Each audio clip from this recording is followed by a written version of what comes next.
Live from John Euliano Park on the campus of the University of Central Florida, UCF Baseball is live. Jeff Sharon here along with Stephen Branca bringing you the action of Game 2 between your UCF Knights with a record of 5-0 against the Bryant Bulldogs.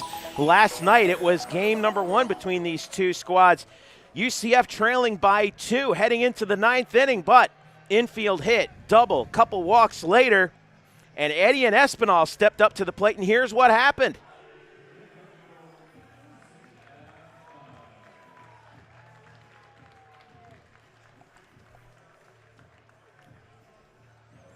An RBI single for Espinal that brought in 2 runs, and UCF got the victory over the Bryant Bulldogs. Stephen Branca, you were here for that game last night.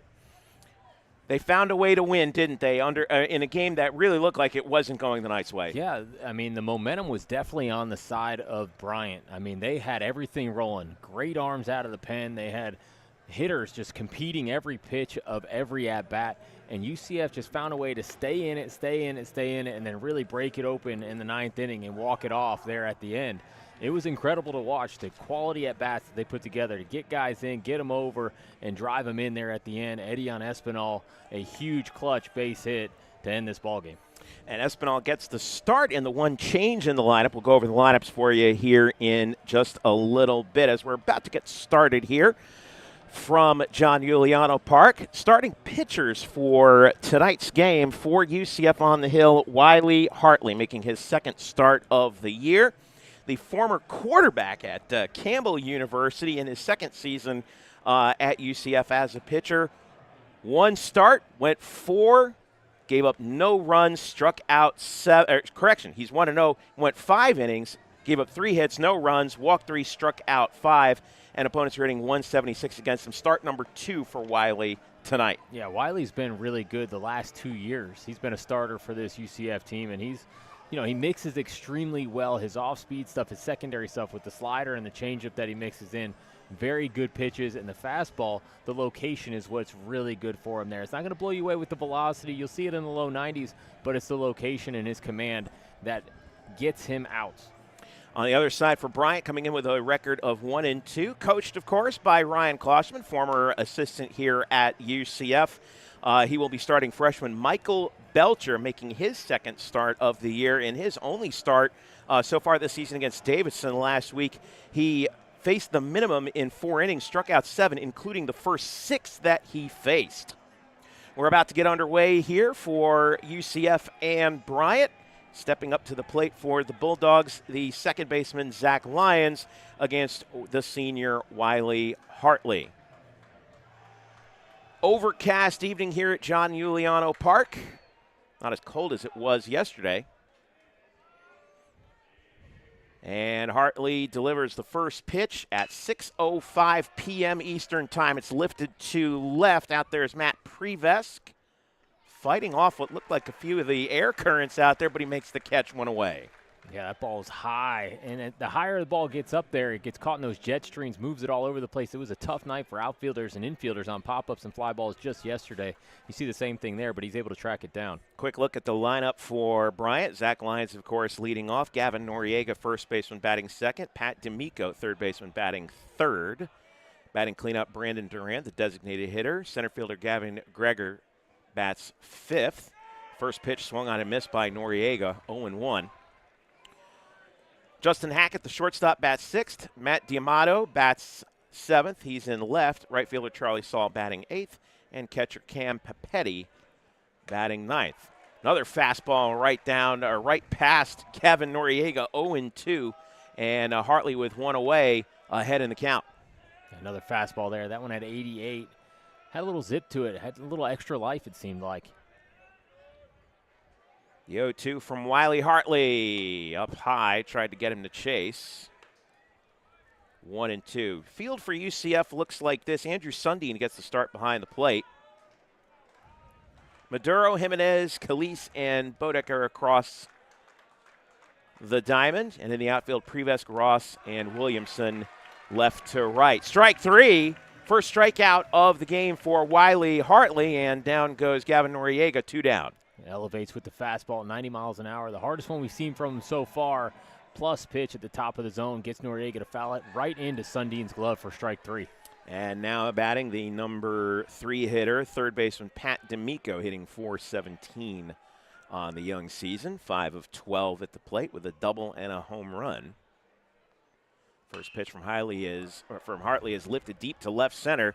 Heading over for UCF is Ross, and he makes the catch about 5 feet in front of the warning track to end the inning. 1, 2, 3 go the Bryant Bulldogs in the top of the first. Your UCF Knights will take their swings in the bottom of the first here. Coming up next, let's go over the lineup for UCF tonight. Stephen Branca leading off for the Knights center fielder, Diamez Ross. Second baseman, Braden Calise bats second. Andrew Williamson playing right, batting a third tonight. In the cleanup spot, Lex Bodecker, as usual, first baseman. Andrew Sundin is catching tonight. He's protecting him in the 5 spot. The designated hitter, last night's hero, Edion Espinal, bats 6th. Kendry Maduro, third base, bats 7th. Matt Prevesk, left fielder, is in the 8th spot. And Antonio Jimenez, shortstop, batting 9th. Yeah, it's been a pretty good lineup so far this year, top to bottom. There's nobody that you feel like you could just kind of sit back and relax with. They've all put together some really good at-bats so far throughout this year. A lot of guys getting on base, a lot of guys moving the ball around the field, bunting, running, hitting for power. They've done a little bit of everything, and that's what's made them so dangerous so far in this young season. You were excited to see Edion Espinal after last night get the start. You know, this is his first start of the season. Can't do much better than what he's been doing. He's batting 1,000 on the season, including a game winner last night. Yeah, he's got a couple hits. He's got a couple RBI. I mean, and he is extremely athletic. He moves so well.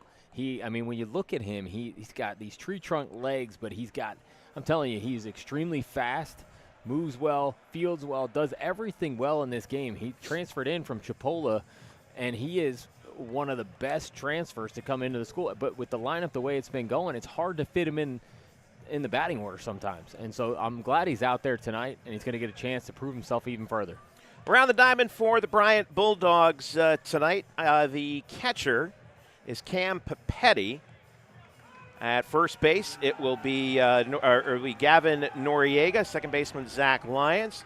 Shortstop is Justin Hackett. Third baseman is Pat D'Amico. Across the outfield, left to right, Matt D'Amato. Center fielder is Gavin Greger, and the right fielder is Charlie Saul. Leading off for the Knights to start the bottom of the first inning is Diamez Ross, center fielder, .375 on the season. First pitch is low and away to the lefty for a ball. On the hill for Bryant tonight, Michael Belcher, true freshman. Interesting story. This is his second start of the year. Highly decorated freshman. He's out of Connecticut. Last year, as a senior, originally from Prospect, Connecticut, threw a no-hitter for his high school, Woodland Regional, in the state championship game. What a way to close out your career. But he's quickly behind here, 3-0. Yeah, misses with 3 straight fastballs. That one there at 92, he's got a little giddy up on his heater, but he's having a hard time finding the zone, his first batter. And he walks Ross on 4 pitches to start the inning, so the leadoff man on for the Knights here in the bottom of the first. Yeah, another fastball there at 90 miles an hour, just misses off the plate away. A lot of fastballs missing away.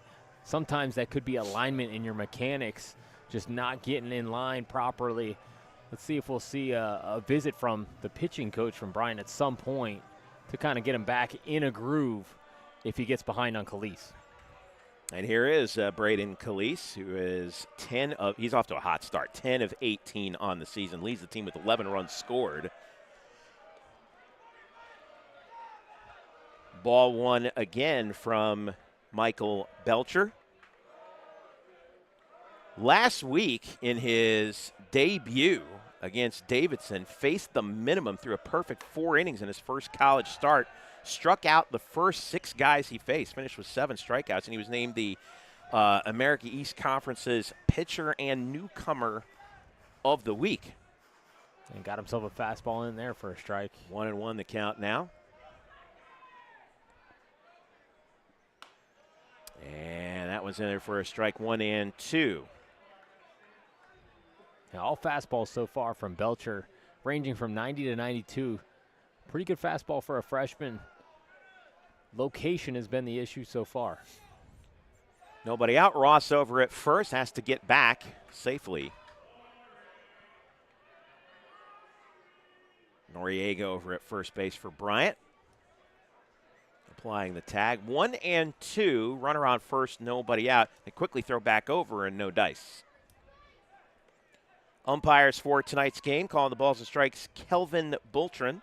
Over at first, Matthew Schaefer. At second base, Mayhew Edwards. And down the third base line is A.J. Lostaglio, who called the balls and strikes last night. Runner goes up the middle, bounce off the second baseman's glove and into short center, but it doesn't get much further than that. And we'll see what they rule. That should be a hit. Yeah, that's well-struck baseball right there. So Braden Calise gets on. Beg your pardon, Stephen. Yeah, go ahead. You're good. Well-struck ball right up the middle, almost perfect placement for the defense because they were covering second base on the steal from Ross. Almost a failed hit-and-run attempt there, but because it was hit so hard, short hop, takes a funny hop on Zion's at second base and ends up in shallow center field. We'll see exactly how they rule that here in just a moment, but nonetheless, stepping up to the plate for UCF now, Andrew Williamson, the lefty. That one's outside, ball one. Williamson on the season, .333, 8 for 24. He's got 3 doubles and a home run to his credit.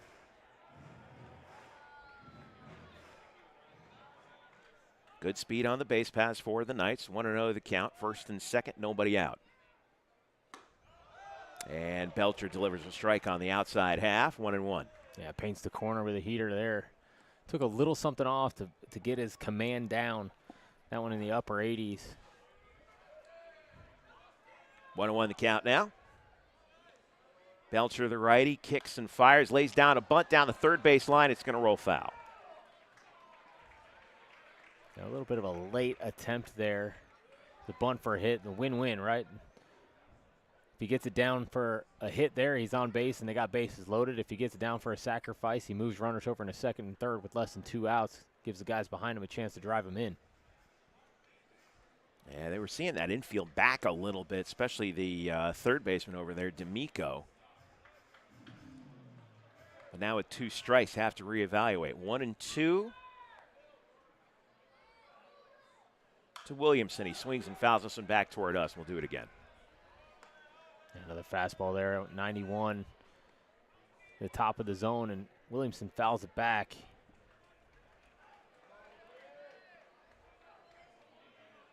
Good crowd out here tonight at John Euliano Park.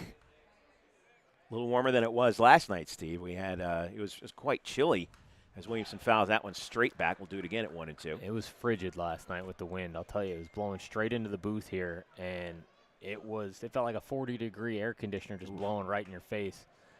It was a cold night last night. Calise on first, Ross on second, 1-2 the count. And Belcher looks back and delivers to Williamson. Up high, count square at 2-2. They did rule that a hit, by the way. Yeah, I thought it would be, especially at home, you know. That's one of the more underrated things about that. You know, absolutely. When you're at home, it's like, you're going to get a couple hits there. 2-2, misses outside. Catcher tried to frame that one, and the count runs full. Yeah, Belcher missing away with the fastball consistently right now, and it's not by much, but it's just enough. And it could be a minor mechanical change that could get him locked back into the strike zone. So the payoff pitch to the lefty. Tapped foul over toward the UCF dugout. Look out over there. A change up right there. Looks like one of the guys caught it barehanded back over there. Not too bad. Yeah, catch it barehanded, pass it down the line for smells. Free smells. We'll come back and do it again. Full count. Nobody out. First and second. No score. Bottom one. UCF and Bryant. And that one's in the dirt. Ball 4. So 2 walks for Michael Belcher and a hit. And the bases are loaded with nobody out here in the bottom of the first. Yeah, here comes Bryant's pitching coach here. Try to get Belcher locked back into the zone. Like I said, it looks like to me the front side is flying open a little bit too much. You got a freshman here in a stadium with, there's actually a decent crowd here tonight at UCF. First time pitching in front of a crowd like this, and, it just amped up a little bit, trying to throw too hard. And next thing you know, front side flies open. Fastballs are all missing away to lefties into righties. Pitching coach for Bryant is Tim Cronin. He's in his second year under Ryan Klosterman, of course, the head coach at Bryant. Longtime assistant here at UCF. So with the bases loaded, nobody out, it's Lex Bodecker. 316 hitter coming in. 6 for 19 at the plate to start the season. And the first pitch misses, ball 1. Same spot as all the other fastballs that have missed so far. Fastball away, just about at the batter's box line for the right-handed hitters. And Lex waves and misses at the 1-0 offering. 1-1. Took a little something off that one. Yeah, it looked like a changeup there. Took something off. You're going to see the changeup to these left-handed hitters. The right-handed hitters will get the breaking ball. 1-1 in the dirt. 2-1. Yeah, the fastball command is just not there. That was another fastball at 91 and just bounced it right before the plate. Little nerves for the freshman? I would say so. I mean, there's probably 2,000 people here tonight, and under the lights at a school like this, it could put some pressure on you. I get it. This is not Davidson you're playing against. No. fouls that one back 2-2. This is the only Power 5 school, Power 4 school that they're going to face on their schedule all year until the postseason. And so this is the biggest series for them when it comes to school size and everything else. So, yeah, under the lights tonight it's a lot for a freshman on the bump. 2-2. Strike 3 looking. Bodecker stared at a fastball on the outside corner, 1 away. Yeah, that one catches a lot of plate there. It's on the outer third, 92 miles an hour, and it's a pitch that Bodecker should hit, but obviously he's looking off speed there in that situation, and it freezes him. So that brings up Andrew Sundin with 1 away, and the bases loaded here in the bottom of the first. Sonny D last night, 0 for 2 at the plate, but got on base twice by walk. Struck out twice. And the righty is ready to go. First pitch. Catches the inside part of the plate, strike 1. Yeah, bottom of the zone on the inside corner at 92 for a strike. That's where he's going to be effective. Where he's missing is he'll miss into these righties, and that's a tough pitch to hit down and into them. 0-1 to Sundin is to the left side to short. Double play ball over to second for 1. On to first, double play, and Bryant gets out of the jam. It was bases loaded, nobody out, but they get the 6-4-3 double play. And your score after 1 full, no score between UCF and Bryant. 4-5-6 due up for the Bulldogs in the top of the second when we return. This is UCF Baseball.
Jeff, Sharon, Stephen Branca back with you here at John Euliano Park. No score after 1 full. UCF against Bryant. Second game of a 3-game set between these two squads. Wiley Hartley out on the bump for UCF heads into his second inning of action. as the 6'3" redshirt senior from North Atlanta transfer over from Campbell in his second start of the season.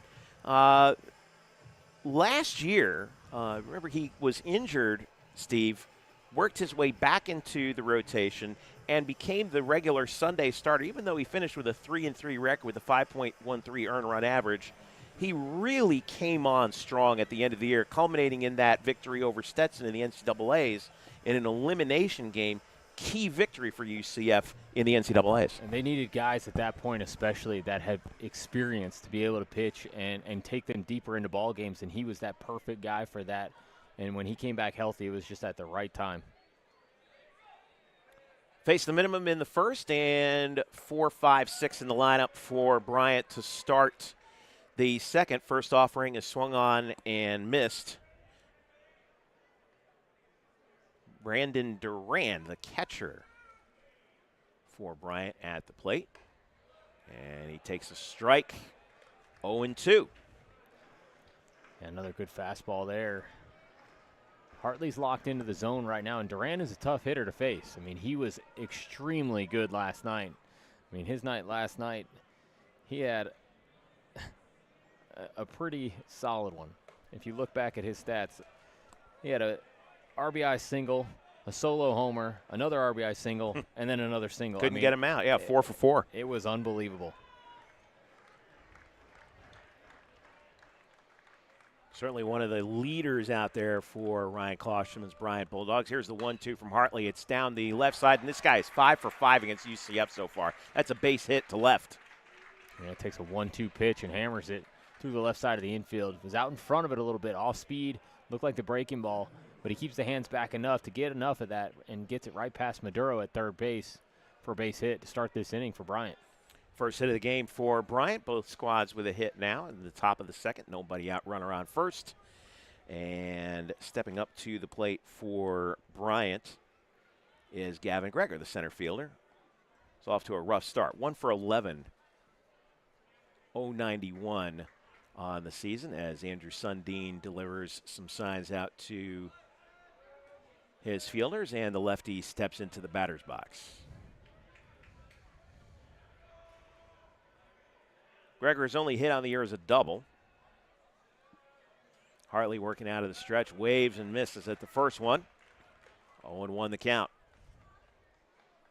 Yeah, it went changeup at the bottom of the zone there. It was a really good pitch. Looked like a fastball out of the hand right down the middle, and the bottom just drops out of it.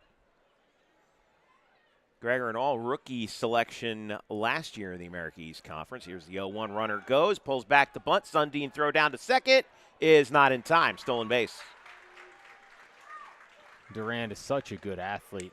We talked last night about how he was a track star in high school as well as a football player. I mean, you don't expect a catcher his size to move the way that he moves. I mean, he stole that base with some ease. He's impressive. That's his first stolen base on the year in 2 attempts. 1-1 and a runner on second. And Wiley Hartley again out of the stretch. Bunt laid down the third base line. It's going to be a tough play. The throw, no throw. So that's going to be a bunt single as Kendry Maduro charging in from third. Probably discretion was the better part of valor on that one. Knew he wasn't going to get him. That's a speedy runner heading down the line at first. Yeah, Gavin Greger, center fielder for Bryant, busting it out of the box. Perfect location on that bunt down the third base line. And Maduro has no chance at it. Doesn't matter how far in he was playing. It was located perfect on that bunt. So the best thing you could do there is put it in your back pocket and make sure you don't throw it down the line and give him an RBI by Durand able to round third and score. So Bryant with a little bit of a threat now. Nobody out. Runners on the corners. And stepping up to the plate in the 6th spot, Justin Hackett, the shortstop, who's hitting 182 on the year, 2 for 11. He does have a triple to his credit. Showing bunt, pulls it back. Runner goes down to second. Sundin throws down there, and it's in time. What a tag coming over from short by Antonio Jimenez, falling down and applying the tag. And now we may have a challenge. Let's see. what Bryant decides to do. That was a very tough tag by Jimenez. And Gregor is adamant that he wants a replay on this. I don't have a video board in front of me to tell you whether or not it was out or safe. Yeah. But from here, looks like they are going to go up and take a look at it here. So that'll give us a chance to kind of catch our breath a little bit here. Jeff Sharon and Stephen Branca here with you, as we have a replay here in the top of the second. No score between UCF and Bryant. This is the second of a 3-game set between these two. Third meeting all time between UCF and Bryant. Of course, last year, 3-game set scheduled to start the season. We got 1 game in, a 12-11 thriller for Rich Wallace's first career win. Yeah. And then second game, got underway but got wiped because of rain, and then we didn't even get the third game in. Yep, yeah, and Bryant, I'll tell you what, Bryant was leading through 5 innings in that second game, and UCF had to win on a walk-off in that first game.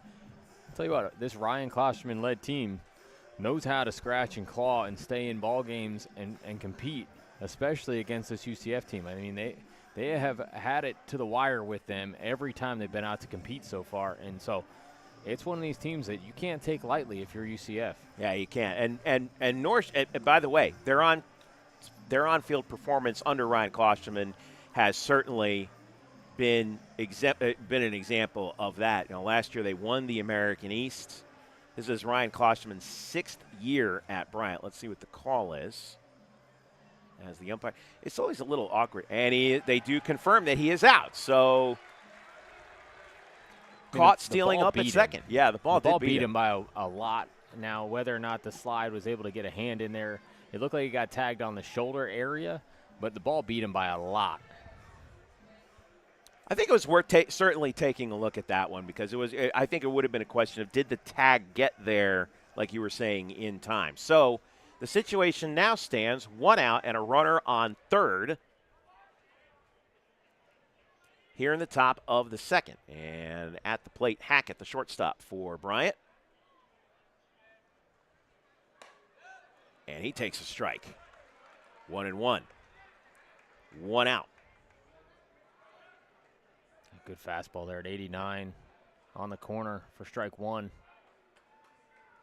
Talked about Ryan Klosterman, the head coach at Bryant, in his 6th season at Bryant. Spent 8 years at UCF as an assistant coach and recruiting coordinator. Swung on and missed 1 and 2.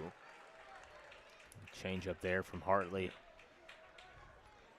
Takes a little something off, about 10-mile-an-hour difference from his fastball. That is such a – we're starting to see, like, shorter and shorter differences in velocity between fastballs and changes, but 10 miles an hour is a lot. Yeah, and, I mean, you saw it there with Hackett and his swing. I mean, he could have swung twice as that thing, it looked like. I mean, he was way out in front of it. Takes one in the dirt, 2-2.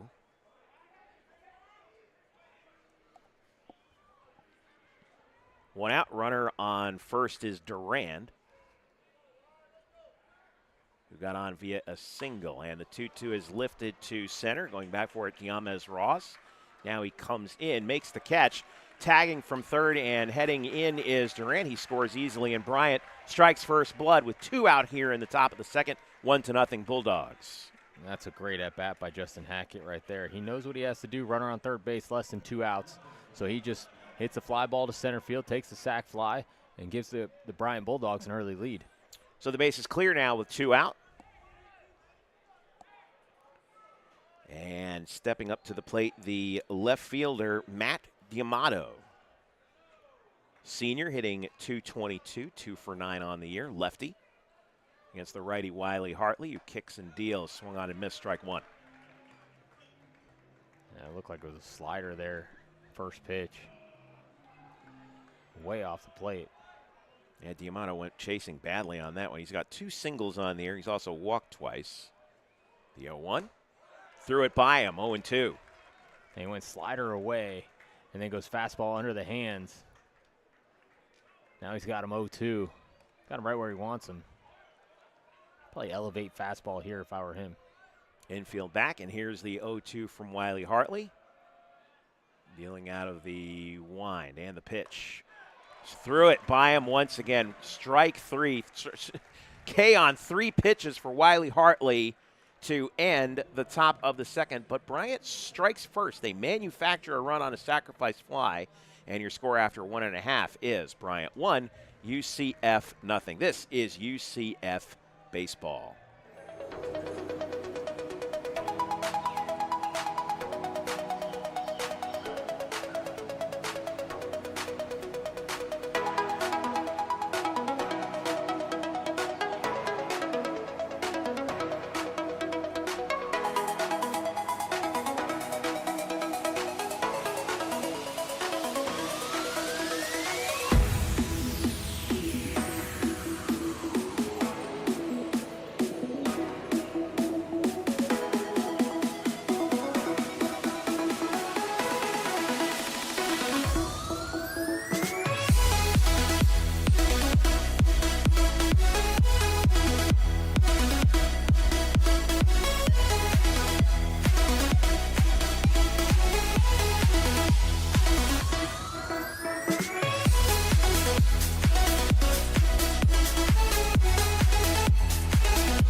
Jeff, Sharon, Stephen Branca here with you at John Euliano Park. 1-0, Bryant leads UCF. Second game of a 3-game set between these two. We go to the bottom of the second. Due up for UCF 6, 7, and 8 in the order. And the first pitch to Espinal is in there for a strike. 0-1. Yeah, down and away with a heater at 90 miles an hour. Looks like it's just off the plate, but called a strike. And Espinal whistles one over to short. Going to be a long throw, but in time to make the play. Hackett to Noriega, 1 away. Espinal thought he had a hit off the bat there, started around it a little bit, and then had to straighten out his route to first base.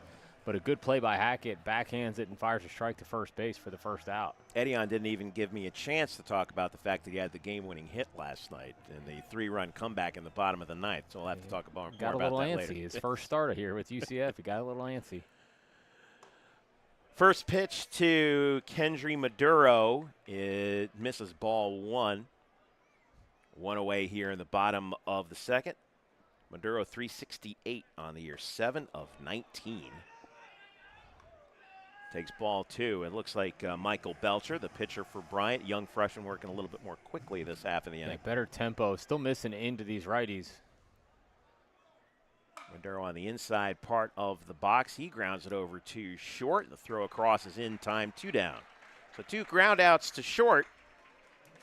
And the Knights have 2 out now in the bottom of the second, down 1-0. And another fastball there. That one's on the inner third. Jams up Maduro. He gets the ground ball to shortstop. Hackett able to field it clean and make a throw to first. Matt Prevesk steps to the plate. Senior hitting .429 on the season. Taps that one foul. The slider there, down and in to Prevesk, and he hooks it off his shin, but good for him. He's got a guard over that foot and shin. How much armor did you wear? Never. You never? None. Do you wish you had? No. 0-2 to Prevesk, who's 6 of 14. Did it just get in the way, or were you like, we didn't really have it. Like, it was just starting to come out with that stuff. And Prevesk swings and misses. That one's in the dirt. Catcher's going to have to throw down to first, and he does in time. 1-2-3 inning for Bryant in the bottom of the second. They lead 1-0 over your UCF Knights. We'll talk more about batting armor with Stephen Branca when we return. This is UCF Baseball.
Back here at John Euliano Park, Jeff Sharon and Stephen Branca with you here.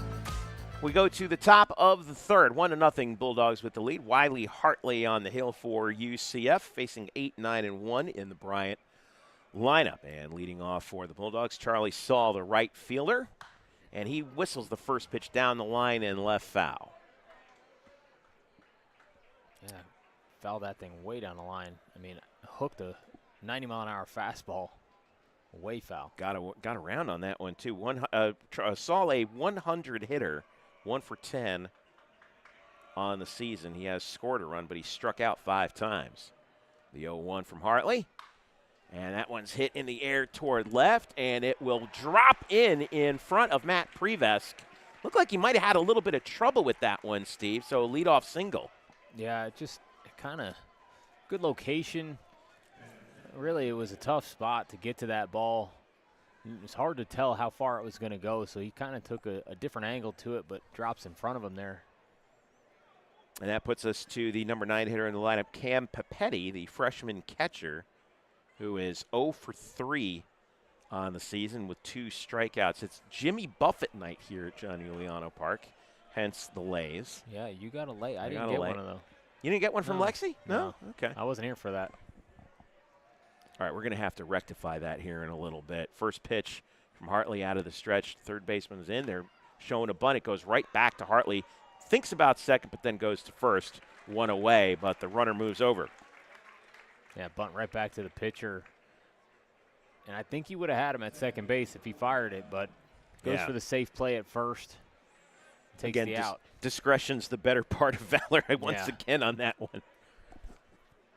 Pretty good speed over there with Charlie Saul, the left fielder. We go back to the top of the order. Zach Lyons, who flied out to left to lead off the game for the Bulldogs. Again, third base playing in. That's Maduro for UCF. Runner on second, 1 out. Top 3, 1-0 Bryant. Hartley kicks and deals. Runner bluffs. It goes swung on and hit in the air to left. Prevesk looking over, gives it a look. He catches it right on the line. And that keeps the runner at second. Good job by Prevesk that time. It looked like it was higher up, and he was able to get a beat on it. Yeah, and Wiley Hartley attacking these hitters so far. 9 of 10 hitters, he has thrown first pitch strike.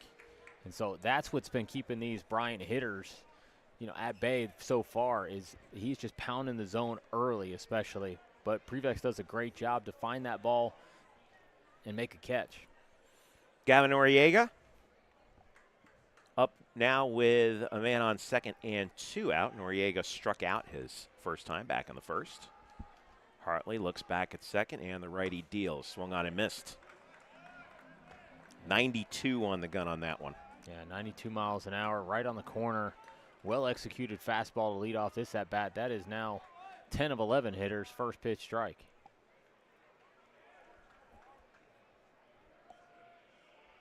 Here's the 0-1. And that's fouled back.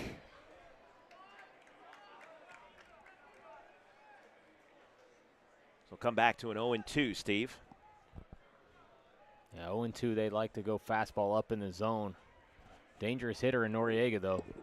Got a runner on scoring position with 2 out here in the top of the third. Bryant up 1-0, looking to try and tack on one more. Here's the 0-2 from Hartley.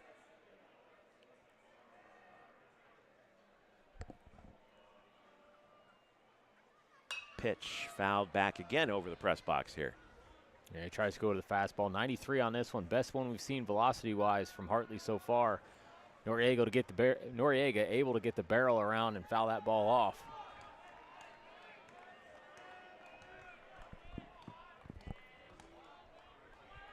So come back to an 0-2.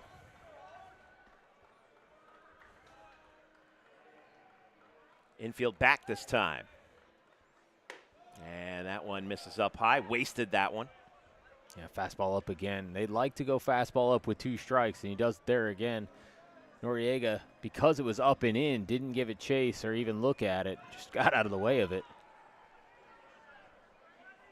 Wiley Hartley, the former 2-sport star at Campbell, focusing on 1 sport here at UCF, steps off the bump.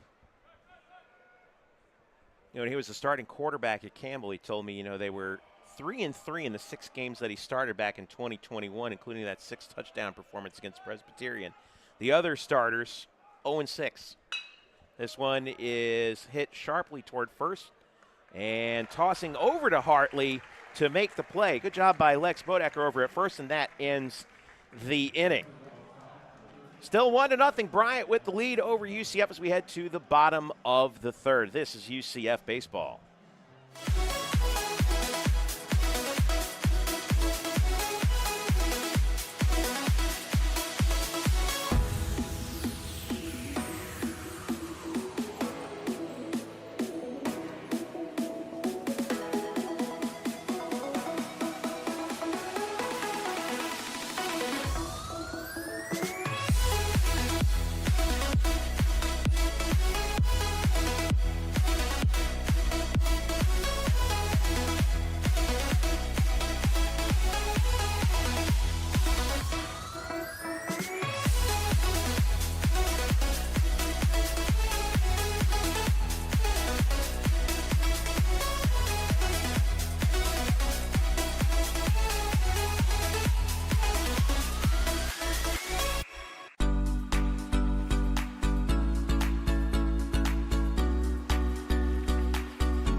Back at John Euliano Park, we go to the bottom of the third, 1-0 Bryant with the lead over UCF. Jeff, Sharon, Stephen Branca here with you on this cool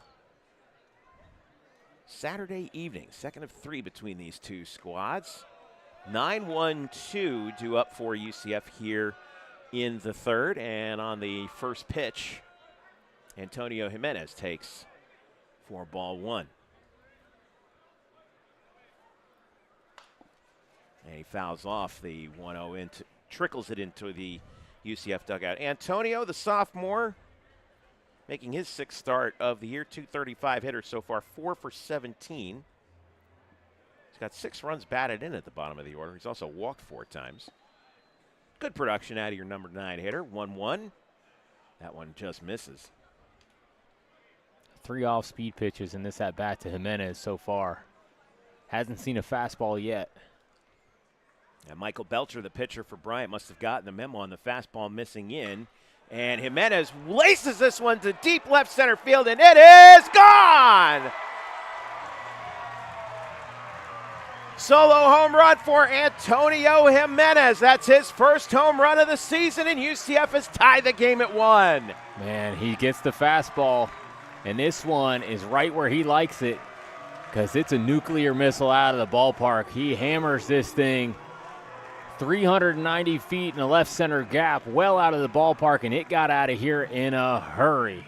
The transfer from Miami, from Davie, Florida, went to Archbishop McCarthy High School, gets UCF back in the game at 1-1 here in the bottom of the third. And now we go back to the top of the order with Diamez Ross. Ross walked his first time, taps this back to the pitcher Belcher, who underhands over to first in time. Looked a little wobbly over there, but nonetheless took care of it, 1 away. Yeah, Ross trying to bunt there for a hit, tries to get it past the pitcher Belcher. Belcher takes a good angle to it, able to field it off the mound. Fields his position pretty well. So 1 out in a 1-1 game here in the bottom of the third, and Braden Calise steps to the plate.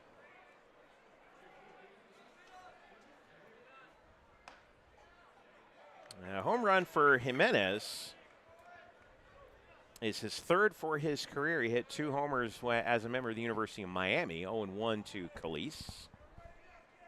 And the pitch from Belcher. In case you were wondering, he's not related to Tim Belcher, the longtime Major League pitcher. I'm sure there was a ton of people out there wondering. I know. I was wondering when I was looking. But, Jeff, you're different than others, okay? You and like 7 Fair. others might have wondered that. 100% fair. 1-1 is in there for strike 2.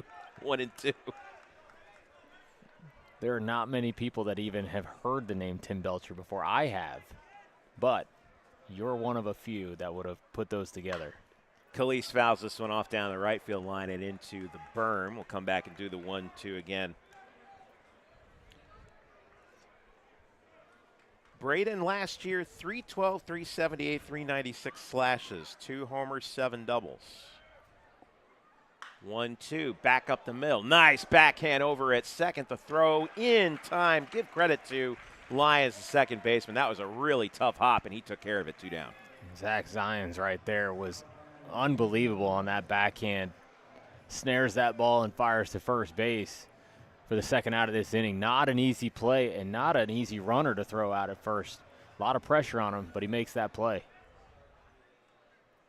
And after the Zach Zions web gem, go to the number 2 spot in the UCF order. And Andrew Williamson. Andrew walked his first time. Takes the ball 1-0, and the 1-0 is in there for a strike. So Belcher working with pretty good speed here. Pitch clock has not been an issue for him yet. Here's the 1-1. Williamson swings and misses. I call that a foul ball. Yeah, just got a piece of it. 1-2 count here. Williamson so far in his 2 at-bats has seen everything that Belcher throws.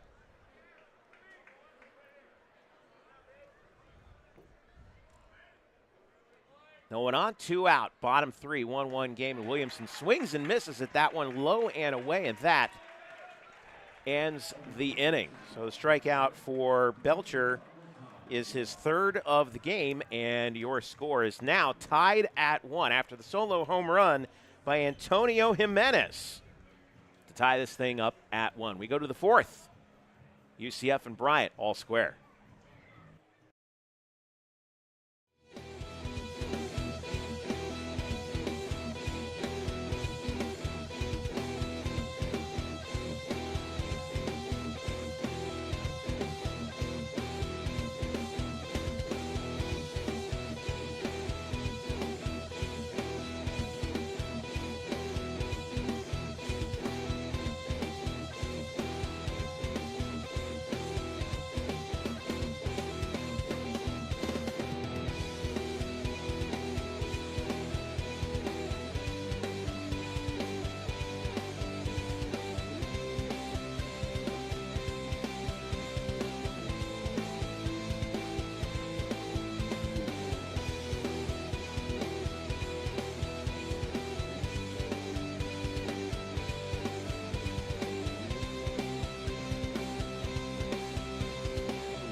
Jeff Sharon and Stephen Branca back with you here at John Euliano Park. 1-1 your score, UCF and Bryant in the second game of a 3-game set. We go to the top of the 4th inning. Due up for Bryant, 3-4-5. So the meat of the order, starting with the senior transfer from Seton Hall University, Pat D'Amico. 3 years at Seton Hall, 108 games, 97 hits, 17 doubles, 52 runs batted in his career in East Orange. Comes to Bryant.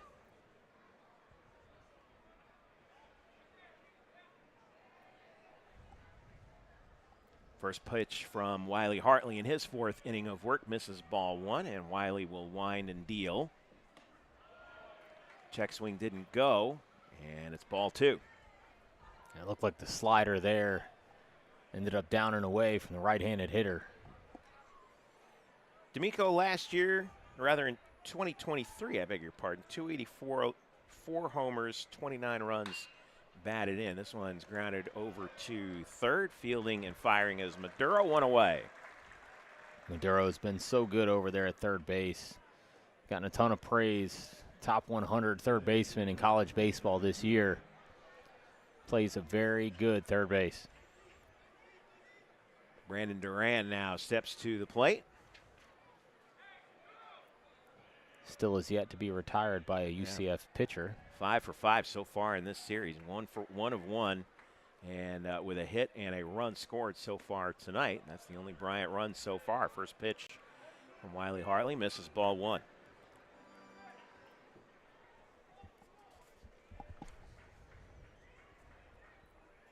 Duran wearing number 28. Takes the 1-0 up high, 2-0. He is, last year he was 12 for 12 in stolen bases, on top of being just an excellent overall player. You know, he originally committed to Kentucky, transferred to Bryant from Chipola Junior College here in Florida. Yeah, he had a shoulder injury in high school that there was no longer a roster spot for him at Kentucky after the injury. Decided to go to Chipola and then ends up here at Bryant. 3-0, Wiley Hartley deals, and that one catches the inside corner, 3-1. Still a bit of a hitter's count, though.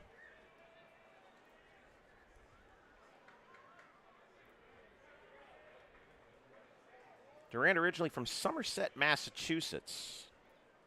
3-1. Swings and misses, and the count full now as Hartley's fought back, 3-2. Yeah, a couple of fastballs there, one on each side of the plate. Gets him back into this at-bat, makes this count full. 1 out, nobody on in the top of the 4th, and the payoff pitch. And that one misses up high, ball 4. Another great at-bat by Brandon Duran. I mean, gets to a full count there and takes his walk on a fastball high. And still has not been retired yet by UCF pitcher yet so far this weekend. So that takes us to the number 5 hitter in the lineup, Gavin Greger, the catcher. Got on base with a hit his first time, but was caught stealing on that replay. 1 out, runner on first, and Hartley dealing out of the stretch. And a throw back over to first, nothing doing. Yeah, Duran stole a base his last time on first. UCF trying to keep him close there. Well, Durant has pushed his average up to .583 to start the season. That's a pretty good start. Not bad. First pitch, and that was in there for a strike. He's a good defender behind the plate as well. Got a good arm. I mean, he's a complete player. Greger, American East All-Rookie last year, transferred in from UConn prior to the 2024 season.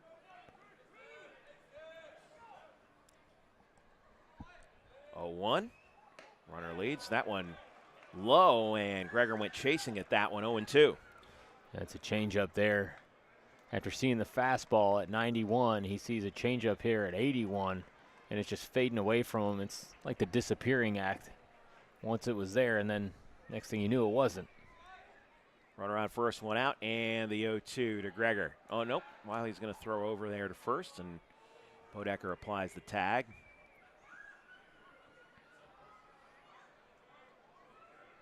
1-3 and 0 for the Bulldogs. 1-2 and 0 for the Knights. Wiley Hartley on the hill. Here's the 0-2. Greger swings and misses, strike 3.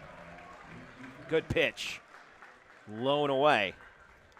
Yeah, it's a low and away changeup again. Just fades right to the corner.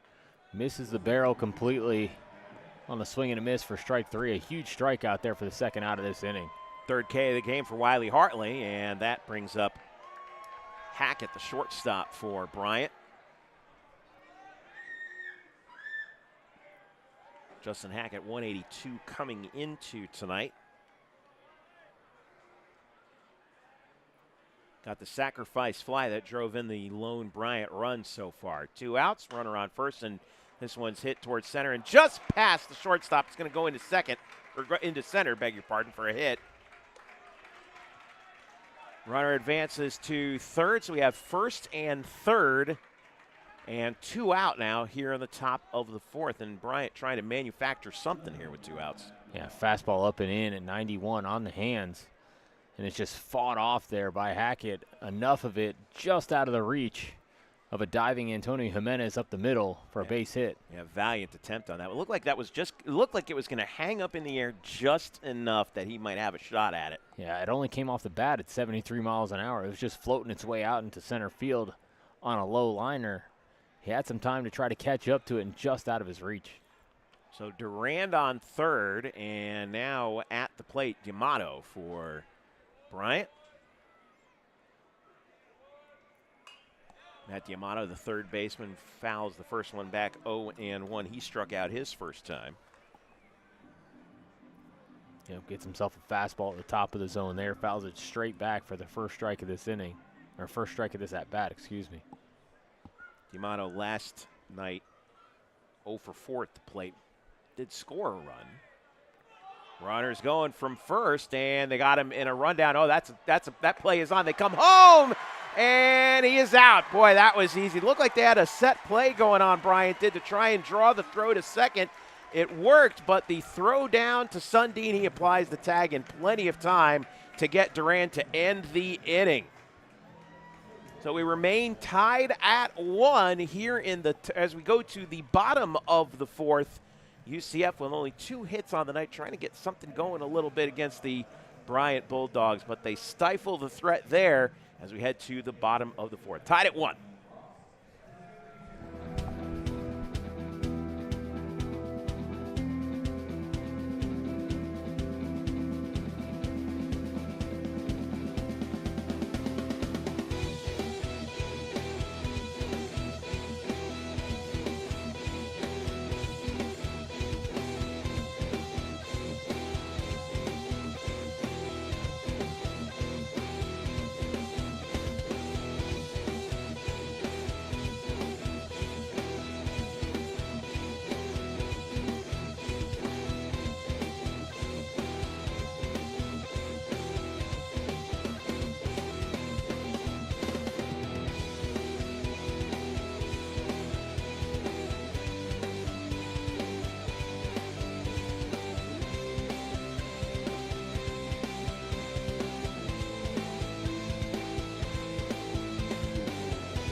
Lex Bodecker leads off the bottom of the fourth for the UCF Knights against the Bryant Bulldogs. 1-1 your score. Jeff Sharon and Stephen Branca here with you at John Euliano Park. And see, when we get the chance, I want to talk about that play that just ended the inning, because it looked like Bryant was trying to steal a run from UCF on the double steal, trying to catch us caught napping. 0-1 the count to Lex. Yeah, so they put the runner on first in motion to try to see if they could get the ball down to second base. And that's exactly what they're looking for, as Bodecker swings at a changeup for strike 2 here. Yep. And the purpose is once that ball gets down to second base, the guy on third is to take off home, and it's got to be a perfect throw at home plate to be able to make the tag and get him out. And it was just that from Jimenez. Fastball up, misses there on a 1-2 count. The other thing in the play on that is if you take off in the middle of a guy coming set, a lot of times they'll flinch and they'll balk, and you steal a run right there, just walk right home. And they didn't do that. Hartley stayed under control and gets the out. Bodecker grounds this one over to second. Zions makes the play, 1 down. Belcher has really settled in after the first, where he struggled with his command a little bit. Got locked in ever since pitching coach came out and had to talk with him. It's been locked in ever since. Just one pitch, one mistake really to Jimenez.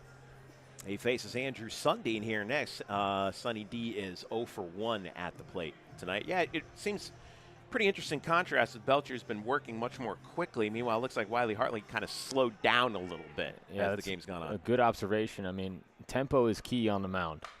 And this one is lifted down the line and left. It is fair ball. It's gone. Andrew Sundin lines that one down the line and left. It was close, but it's a go-ahead solo homer for Sonny D, and UCF leads 2-1. We may get another look at this one, Steve. I mean, it got out of here in a hurry. You thought the last one got out in a hurry? This one's 109 miles an hour off the bat. That was a laser. Wow. An absolute laser beam down the line, out of the ballpark. The bullpen down for Bryant is saying it was foul. Umpires are going to talk with Coach Klosterman here, but what a rocket off the bat of Andrew Sundin. This ball is absolutely smashed. A fastball, middle in. He drops the barrel to it. And we'll see what they call it here. This would be his first home run of the season if it stands. Ryan Klosterman is out there discussing things with the umpires. I don't blame Klosty one bit also for taking a look at this. It was hard for us to see. You know, it didn't hit the foul pole. We know that. It looked like it may have wrapped around, but it's tough to see that down there. I don't think they have an angle. Yeah. I'm going to be honest with you. With no TV tonight, the camera angles that they have are coming from the dugout on the bases. The bases are the priority for the most part. I'm not sure there's an angle to be able to see this play. And I think that's what they're telling Coach Klosterman right now. Yeah, I think, they're not even going to go back and look at it, and I think that's what they told – you're exactly right. I think that's exactly what they told Ryan Klosterman. And so the home run is going to stand for Andrew Sundin, his first of the season, and UCF takes a 2-1 lead here in the bottom of the fourth. I mean, A.J. Lastaglio, the umpire at third base, is adamant that that ball was fair. He's got the best look at it out of anybody, and this first signal was that ball is fair and it's a home run. First pitch to Espinal is in there for a strike.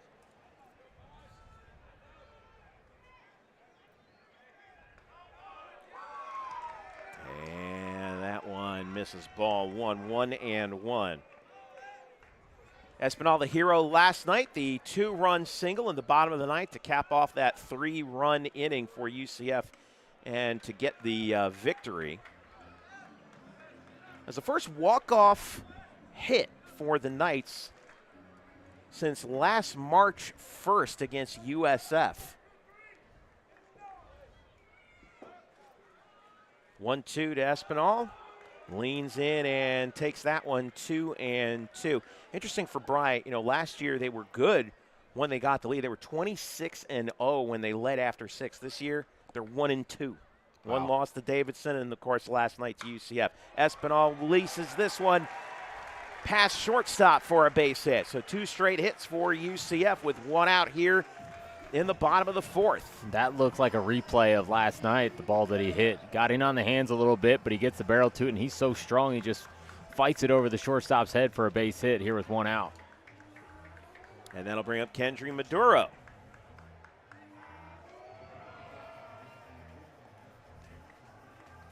Kendry's a tall drink of water, 6'2". He's from Aruba, transferred over from Northwest Florida State.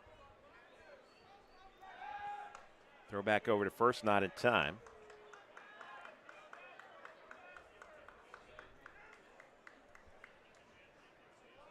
.2024, 48 runs batted in, 13 homers in 55 games. In his first year of action for UCF, takes a strike, 0-1. Runner on first, 1 out.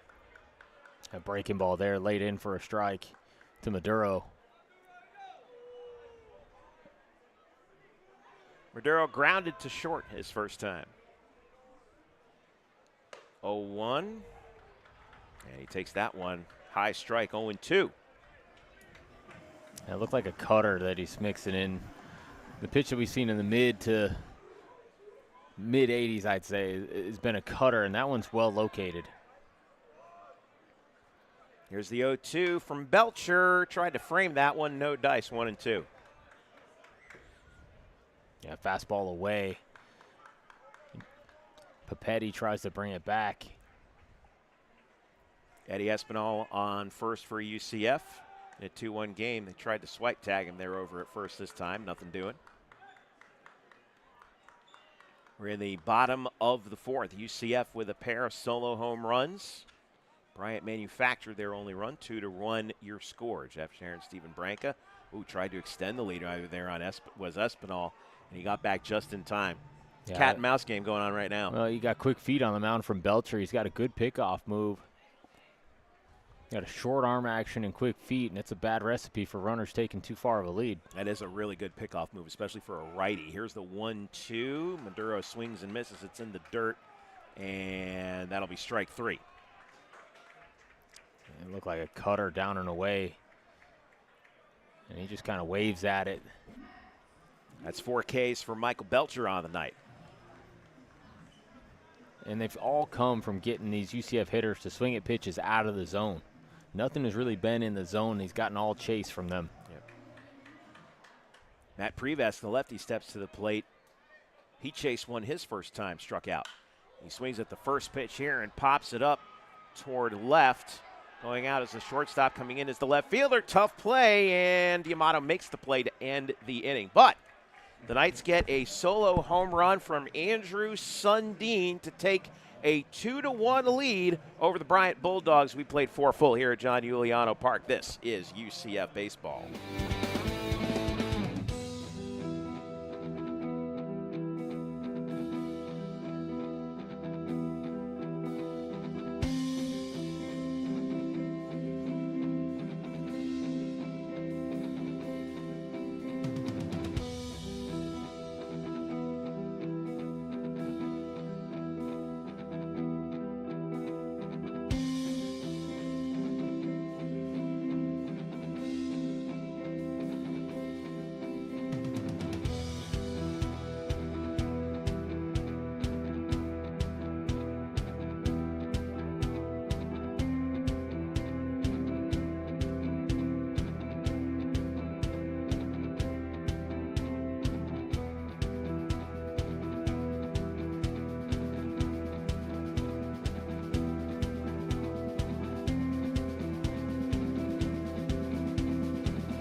Jeff Sharon, Stephen Branca with you here at John Euliano Park. UCF leading Bryant 2-1. We go to the top of the 5th.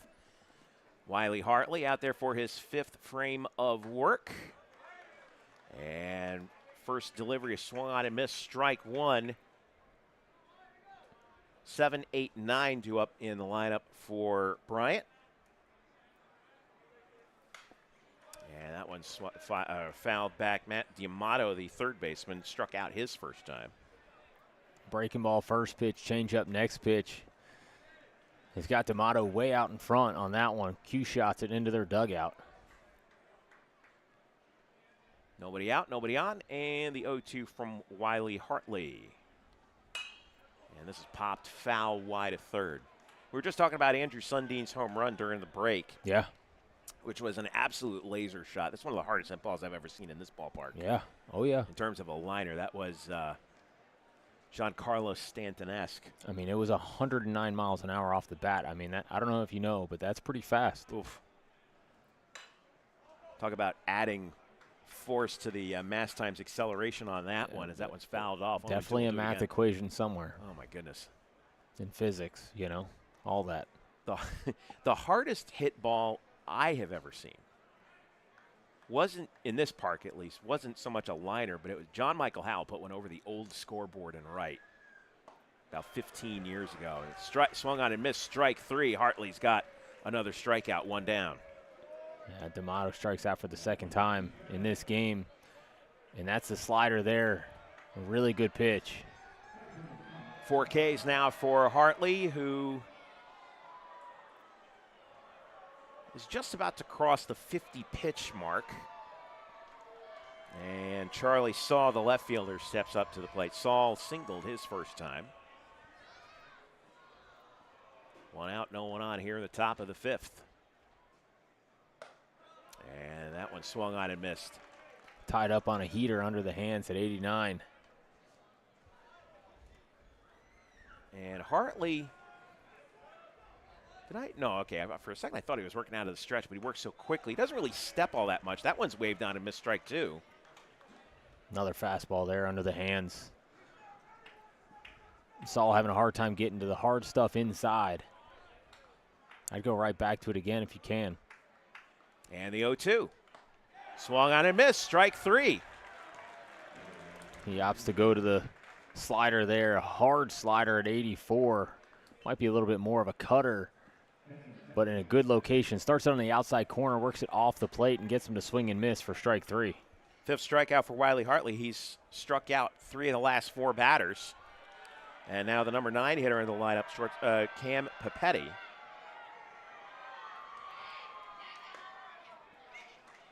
And that one actually misses high, ball 1. Papetti, a freshman. Grounded back to Hartley his first time. That one's fouled back. 1-1 the count. 91 on the heater there. Fouled straight back. Right on the outside corner. Wiley's starting to get his command in a pretty good spot. He's throwing pitches where he wants them. 1-1. Oh, it hit him. Except for that one. Yep, first mistake in quite a while. So Papetti will trot down to first, the freshman. You know, I don't mind hit batters. It means you're trying to get in with fastballs there, especially. That's a heater on the inside part that just catches him. You know, a really tough pitch to hit for hitters is a fastball in. A lot of guys think, oh, I like fastballs in. No, they want to get their hands extended on something over the plate. Maybe middle in, but in is really hard to hit. Zach Zions now steps to the plate with Papetti at first and 2 out. Zions flied out to left both times. 2-1 UCF with the lead over Bryant. We're in the top of the 5th. Wiley Hartley deals, and that one's whistled right past Papetti, who is running over towards second for a base hit into right field. And Papetti's going to hold up at third. So runners on the corners. And that's the 5th hit of the game for Bryant. And now they have, again, another 2-out threat looming here. Yeah, breaking ball there. And it's just over the middle of the plate. And it's a great piece of hitting by Zach Zions. I mean, he hammers this ball to right field. Almost drilled his runner. But they end up with first and third here with 2 outs. Something rolling with a really good hitter in Gavin Noriega coming up. Yeah, Noriega, the first baseman, struck out his first time. Grounded back to first. Looks like we're going to have Rich Wallace come out and talk to Wiley Hartley. He's only thrown 57 pitches on the night, but probably just going to get the defense sort of sorted out here with 2 out. Try to break rhythm up a little bit. Hit batter and a base hit here. Try to get him locked back in, get him in the right mindset to get the 3rd out of this inning and get the Knights back into the dugout. Yep. Mentioned head coach Rich Wallace looking for win number 43 in his career as a head coach at UCF. He would be the fastest to that mark in UCF history if UCF gets the victory tonight. Of course, his first ever win was against Bryant last year, like we mentioned. That win was a 12-11 UCF win. The winning run was scored by Jack Ziska in the 8th off of a RBI sacrifice fly by Braden Calise. And UCF shut Bryant down in the 9th for the victory. That was in the opener last year, and the only one of 3 scheduled games that were played between these two to open the 2024 season.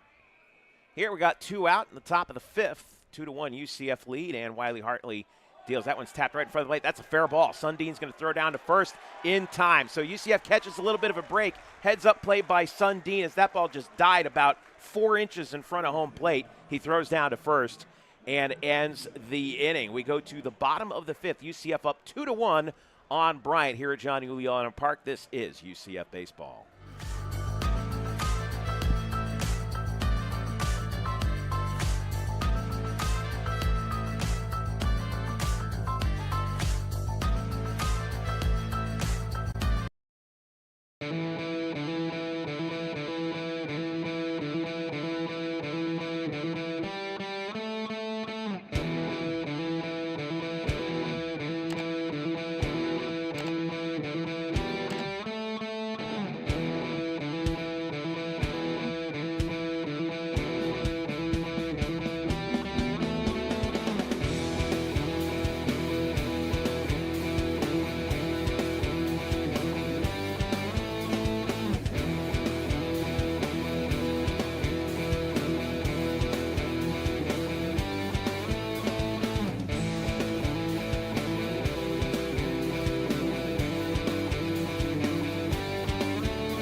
We're back here at John Euliano Park. Jeff, Sharon, and Stephen Branca with you. We go to the bottom of the fifth. UCF leads Bryant 2-1.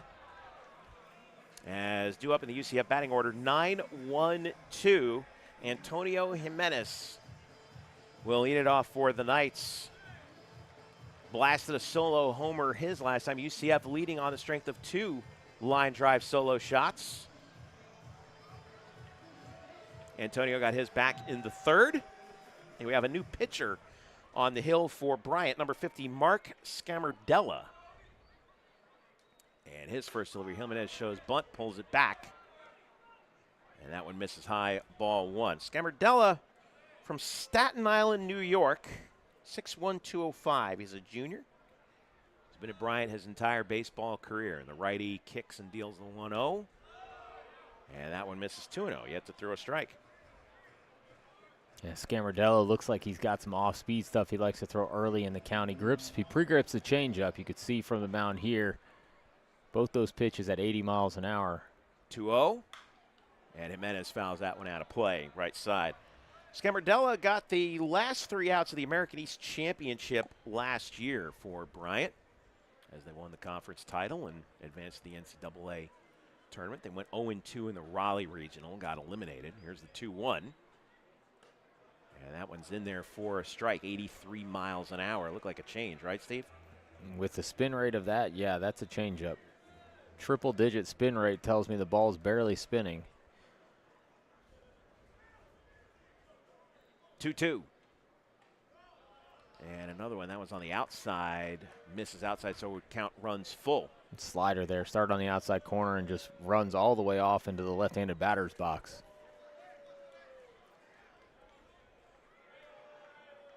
No one on, no one out. Full count to Antonio Jimenez. And he lines this one down the line and left. Foul ball. Boy, he almost had another one. Tell you what, I'm going to blow out a hammy standing up, trying to lean out the booth here and see if these balls are fair or foul. Boy, that one must have, I couldn't even tell. Must have been fouled by maybe about 5 or 10 feet. Yeah, another one 106 miles an hour off the bat. Ball's hammered. Diamez Ross on deck for UCF. So come back and do the payoff pitch again. Boy, Jimenez took his time getting back to the plate after that one. He was hustling out of the box.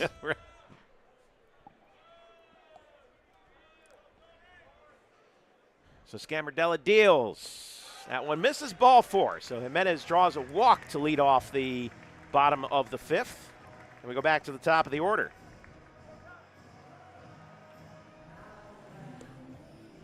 Diamez Ross now steps to the plate. 0 for 1 on the day. Walked his first time.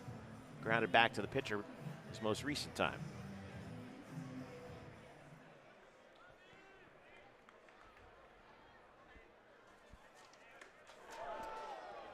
And that one misses, ball 1.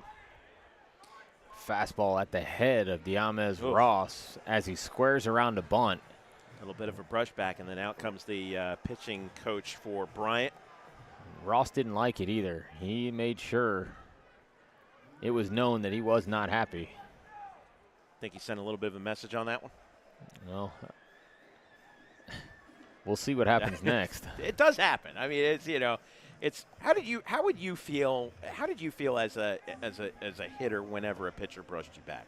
I've been hit a lot of times. If you go back and look at my career, I got a lot of hit by a pitch. Yeah.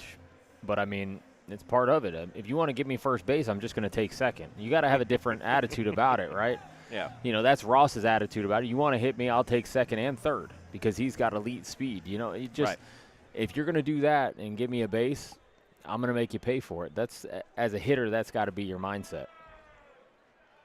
So 1-0 to the lefty, and a bunt laid down. First base side of the pitcher's mound. Scamardella bobbled it, had to throw over to first. He gets it in time, but looked like he might have had to play it second. It would have been close, but instead discretion's the better part of valor. He goes to first, and we have a runner on second with 1 out. This young season, I've seen a lot of baseball in my life. I've seen a few things I've never seen before in my life, and I've seen a lot of baseball. I've never seen a pitcher go to field a bunt and take his hat off and throw it before he fields it to throw to first base. True. Braden Calise steps up to the plate with a runner in scoring position. Now Braden on the evening is 1 for 2. He takes a strike on the first pitch. Yeah, we were just talking about the last at bat for Bryant. Yeah, Gavin Noriega hits a ball 4 inches in front of home plate. Full swing, and it died. It didn't even get past the top of the batter's boxes. That's the shortest baseball I've ever seen hit. 1-1. But the thing, you've seen the ones that are chopped off the plate and they bounce up. The catcher jumps out and catches it, makes a play. You never see it where it sits on the ground right in front of home plate and that's it. And just that's all it did. 1-1 the count. 1 out, 1 on. Scamardella kicks and throws back to second. That looked a little awkward. There's a lot of things this young season that have been awkward. Yeah, I mean, fair point.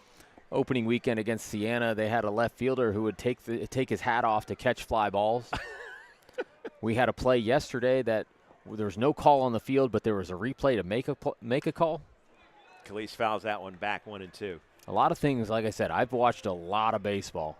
Some things I've never seen before in my life. I thought I'd seen a lot, if not all. I've clearly seen none. Calise on the young year, 5 of 9 with runners in scoring position. 1-2. Swings and taps that one toward the Bryant dugout.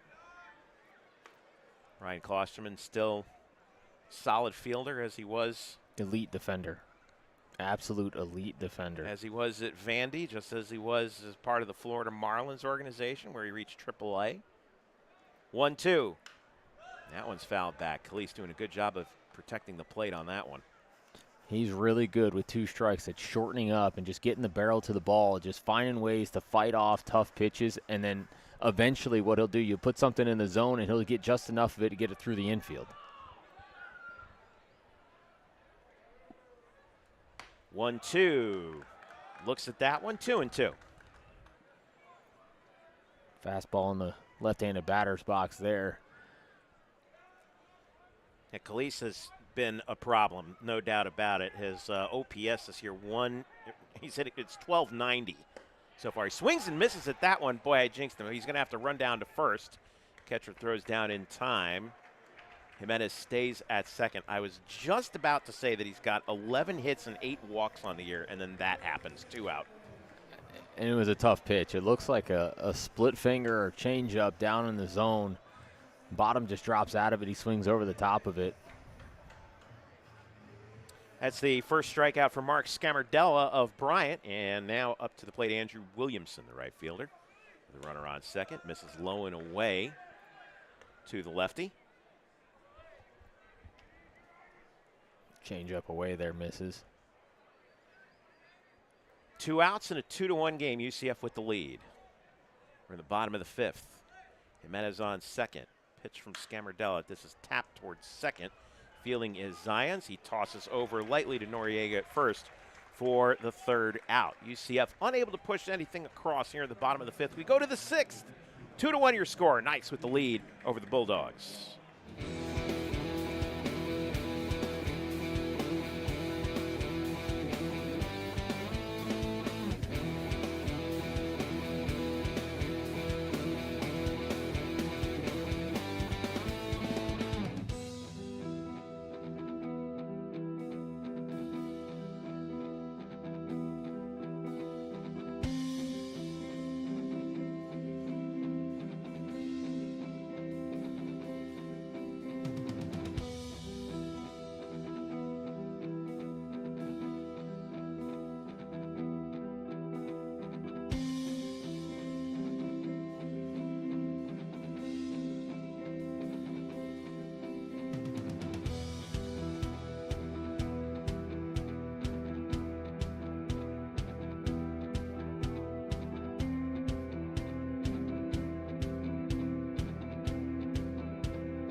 Jeff Sharon and Stephen Branca back with you here at John Euliano Park. UCF leading Bryant 2-1 as we go to the top of the 6th. And we got a new pitcher on the hill for UCF, number 34, Chris Sosnowski, the righty out of Lutz, Florida. Went to Tampa Jesuit.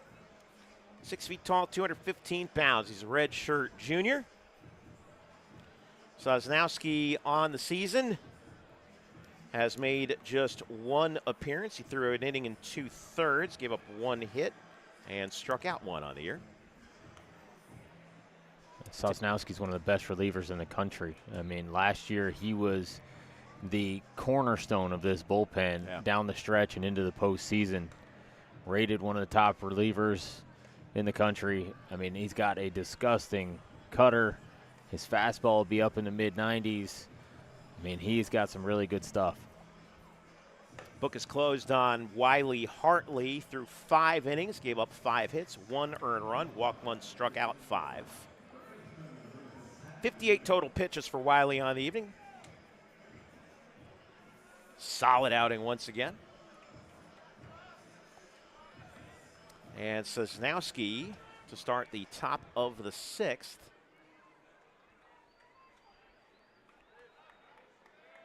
Will face 3, 4, and 5 in the Bryant order. Starting with Pat D'Amico, the 3rd baseman. First pitch from Chris. Inside corner for a strike. And lays a slider in there, first pitch for a strike. Well, that says something when a guy like this is going to throw a slider on you on the first pitch. Here's the 0-1. That one's puts a little bit, took a little something off that one. Missed inside, 1-1. Yeah, another slider there. His bread and butter is his slider cutter, and he sneaks fastballs by people. 1-1. There was that fastball, and it's tapped foul. That's the cut fastball there. Cutter, yeah. Yeah, he's got a little cutter on that one. The fastball, the four seam that you'll see is more 92, 93 up to 95. 24 appearances last year, 1-0 with a 3.38 earned run average, 40 strikeouts in Pretty 37 and a third. Pretty good. That's not bad. Swung on and missed, strike three. There's strikeout number one on the evening for Chris Sosnowski. And that's the cutter. 85-mile-an-hour cutter under the hands of D'Amico for strike three. And that's what he got so many hitters out with all the way deep into the postseason for this UCF team. Well, here's the real challenge if you're Chris Sosnowski. Can you be the first UCF pitcher to retire Brandon Durand, who got a hit and a walk so far today after a 4-for-4 night last night? One out, nobody on. Infield back for UCF, and the first pitch is in there for a strike. There's the fastball. Fastball at 91 on the outside corner for strike one. Looks like 1,000 miles an hour after he's throwing the cutter and the slider to guys, though. The 0-1. And that one drops in there for a strike, 0-2. Yeah, outside corner, 78 miles an hour on the off speed.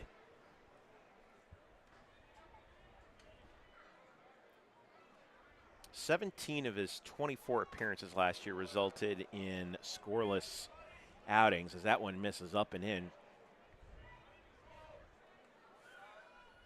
And up and in is a great pitch now to go cutter away. Durand had to do the limbo on that one. Yeah. 1-2.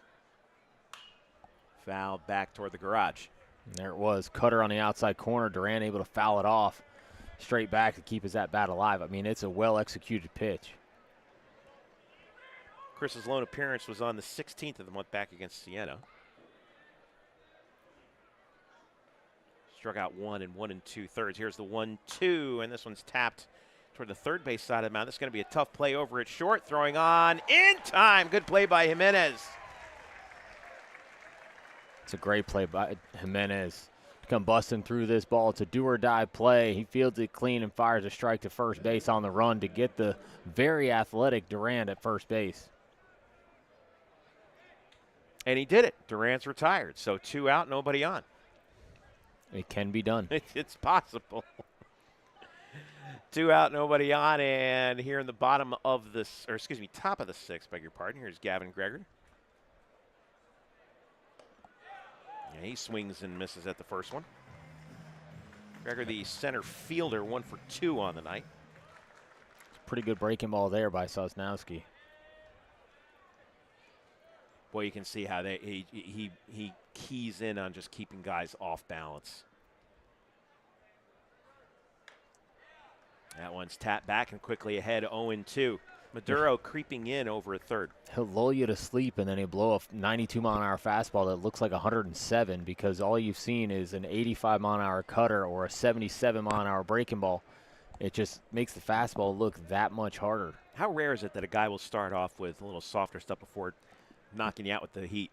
It's not often you see it out of the bullpen, especially, and that's what makes him so unique. Yeah. He has the fastball to blow by people if he wants to, but he knows what his better stuff is, and it's the off speed. I mean, it's the cutter that has a lot of movement, and still 86 isn't a light pitch, right? And that's got a lot of movement to it. 0-2 missed, 1-2, and this one is fouled back, so we'll come back and do it again at 1-2. That was the fastball at 91. Good job by Gregor of trying to catch up to that one, to be honest with you. Yeah, fastball at 91 with ride, too. It stays up. It doesn't have that depth like you see with these two-seamers that have sink and everything else. 1-2 to Gregor, who had his second hit of the year earlier today. He swings and misses, strike 3. 2 strikeouts in 3 batters. 1, 2, 3 for Chris Sosnowski in the top of the 6th. We go to the bottom of the 6th. UCF still leading Bryant 2-1 here at John Euliano Park. This is UCF Baseball.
back here at John Euliano Park. Go to the bottom of the sixth. Jeff Sharon and Stephen Branca with you.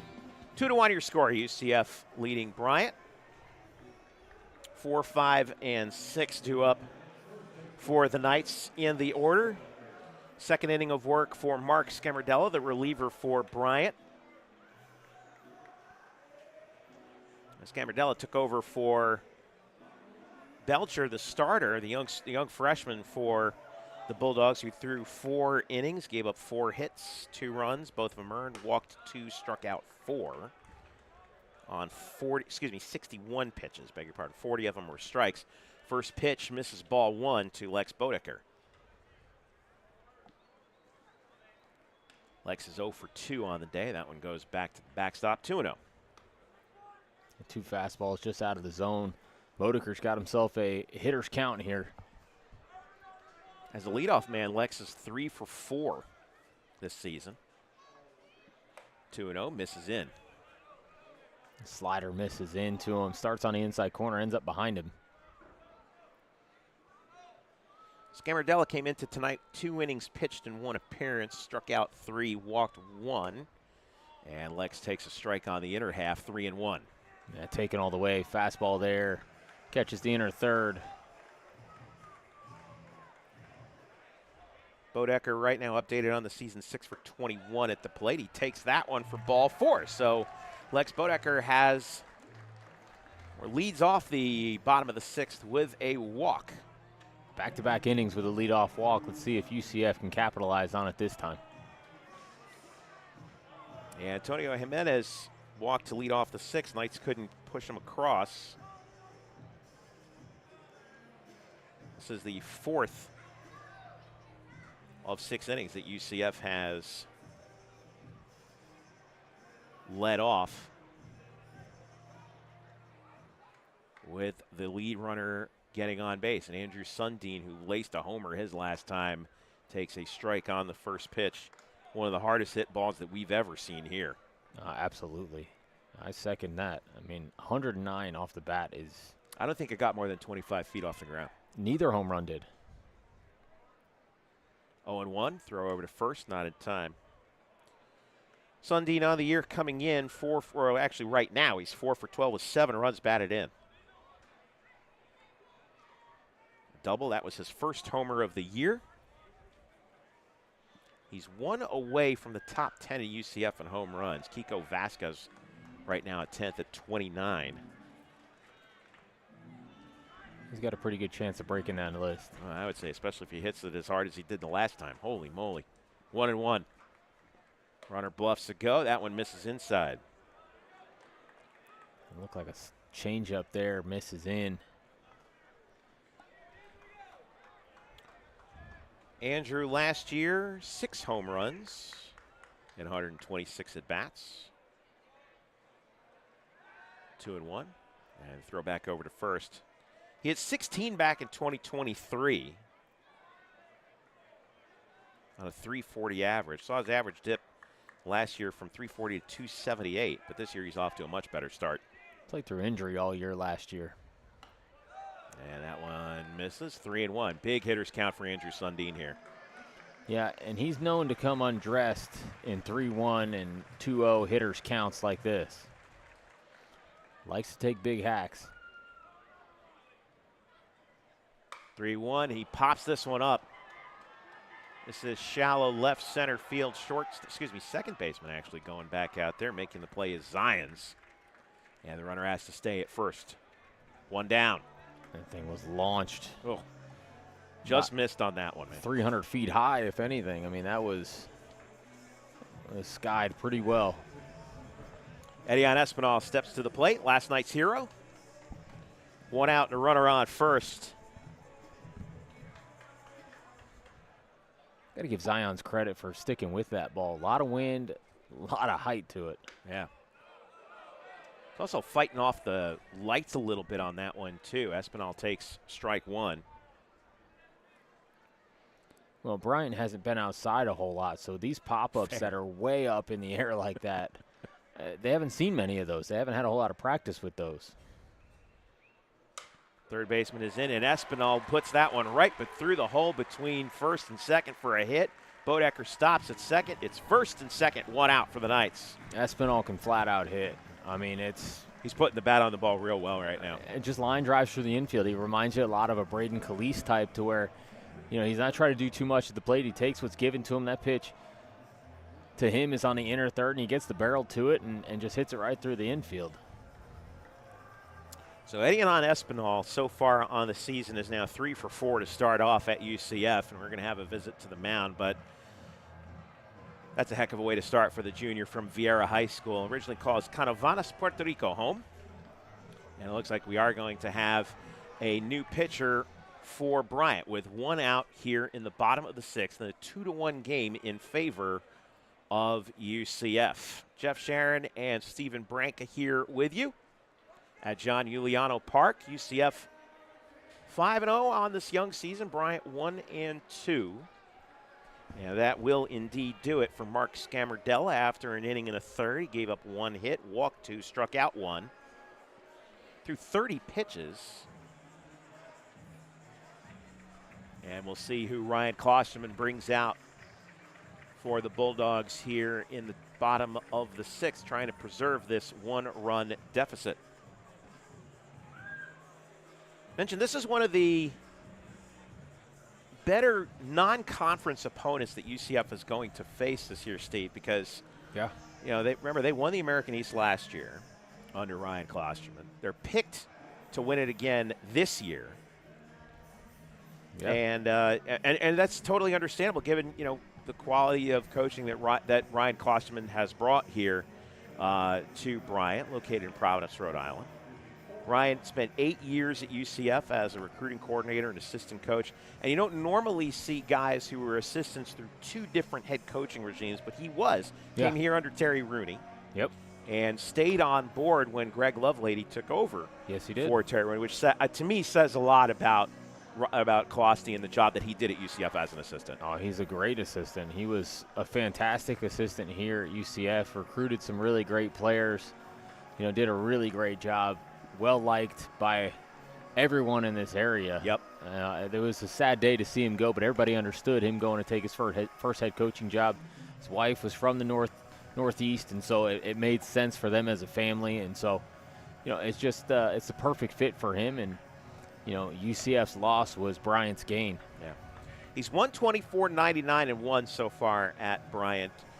They were in the Northeast Conference in 2021. They were regular season champs that year, but lost in the tournament, did not make the NCAAs, and then they moved conferences to the America East, and they won the AAC in 2024, and he was named the AEC Coach of the Year. 2004 Vanderbilt grad. He was drafted by the Toronto Blue Jays and spent 8 years in the minors, reached AAA with the then Florida Marlins, before coming to UCF right after his professional playing career came to an end. New pitcher for Bryant is number 35, Sean Zaslaw. He's a righty, 6 feet tall, 195 pounds.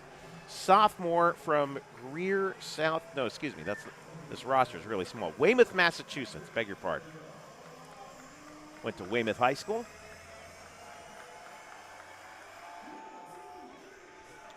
And he will face Kendry Maduro with 1 out and runners on first and second. UCF up 2-1 here in the bottom of the sixth. Jeff Sharon, Stephen Branca with you from John Euliano Park. And the first pitch to Maduro is in there for a strike. Fastball 90 miles an hour on the outside corner. Painted up. Pretty good pitch. Zaslaw, 18 appearances last year, 2-0 with a 6.98 ERA in 19 1/3. Here's the 0-1. That one misses inside. In his lone appearance earlier this year, 1 inning, gave up 2 earned runs on 4 hits. Walked 1, no strikeouts, and Maduro fouls this one off down the right field line. That looked like a slider away there. Maduro able to foul it down the right field line.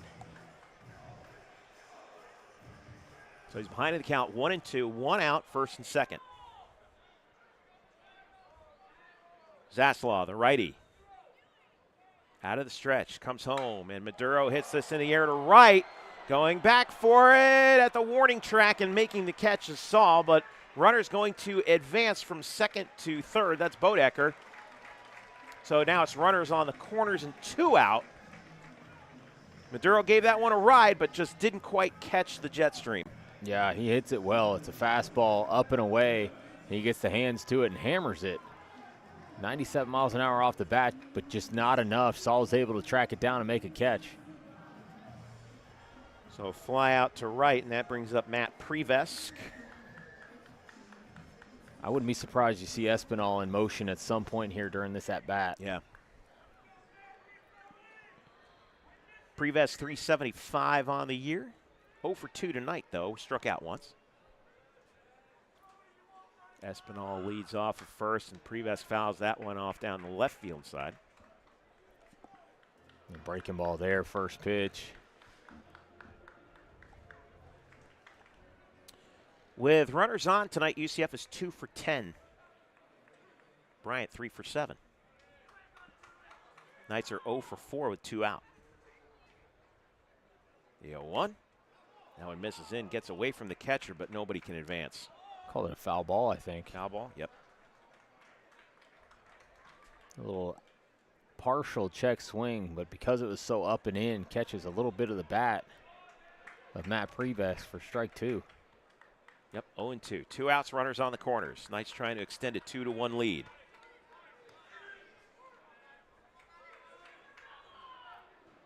Zaslaw kicks and deals the 0-2. Runner goes from first, and Prevesk down the line and right foul. Boy, he did get around on that one, and that thing sliced foul by about 10 feet.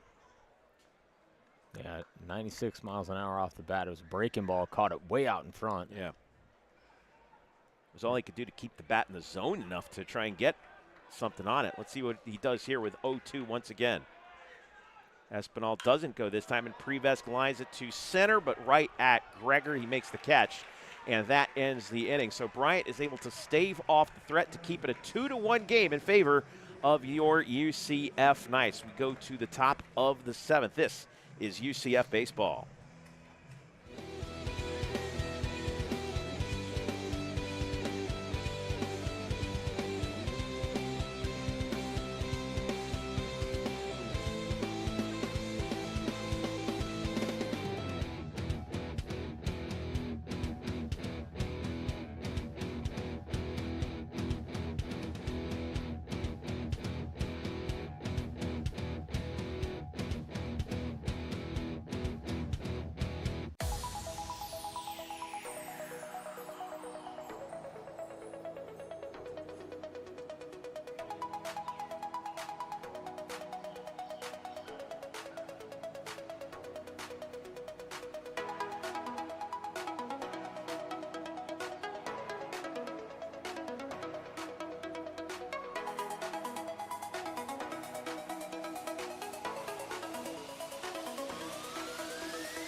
Jeff, Sharon, and Stephen Branca back with you here as we go to the top of the 7th. We got a tight one. UCF and Bryant. Knights leading the Bulldogs 2-1.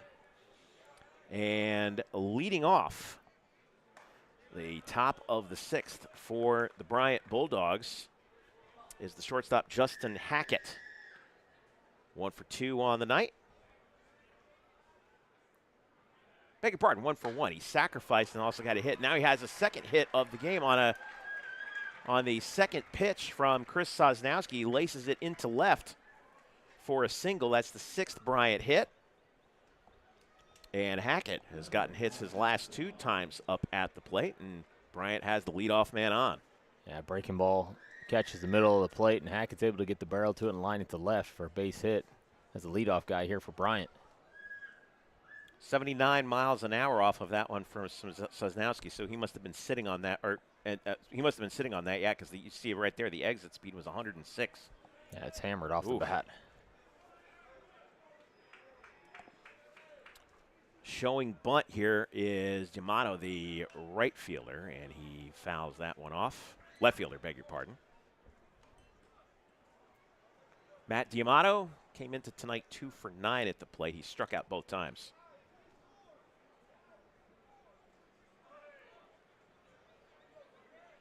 Runner on first, 0-1, nobody out. Chris Sosnowski in his second inning of work. Struck out 2 of the 3 hitters he faced in the previous frame. In the top of the 7th, good bunt right back to Sosnowski. Fields cleanly and throws on to first in time. That was a little wide toward Bodecker on the dugout side of first, but good play by Lex to keep it from causing more damage than it looked like it might have. Yeah, good footwork over at first base by Lex Bodecker to make sure he's able to complete this play. Throw ran up the line a little bit on Sosnowski, but well played by Lex Bodecker. Number 8 spot in the lineup for Bryant is Charlie Saul. Saul, the right fielder, shows bunt, pulls it back. Sundin Bluff to throw. 0-1 the count with 1 out and a runner on second now in the person of Hackett. Saul 1 for 2, singled in the 3rd, struck out in the 5th.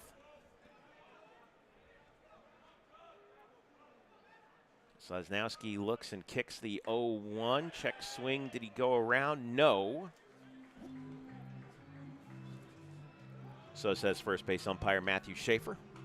There's a cutter there. Tough pitch to lay off of, but he does. So the count now 1-1. Soz deals, and that one swung on and fouled back over the top of the clubhouse.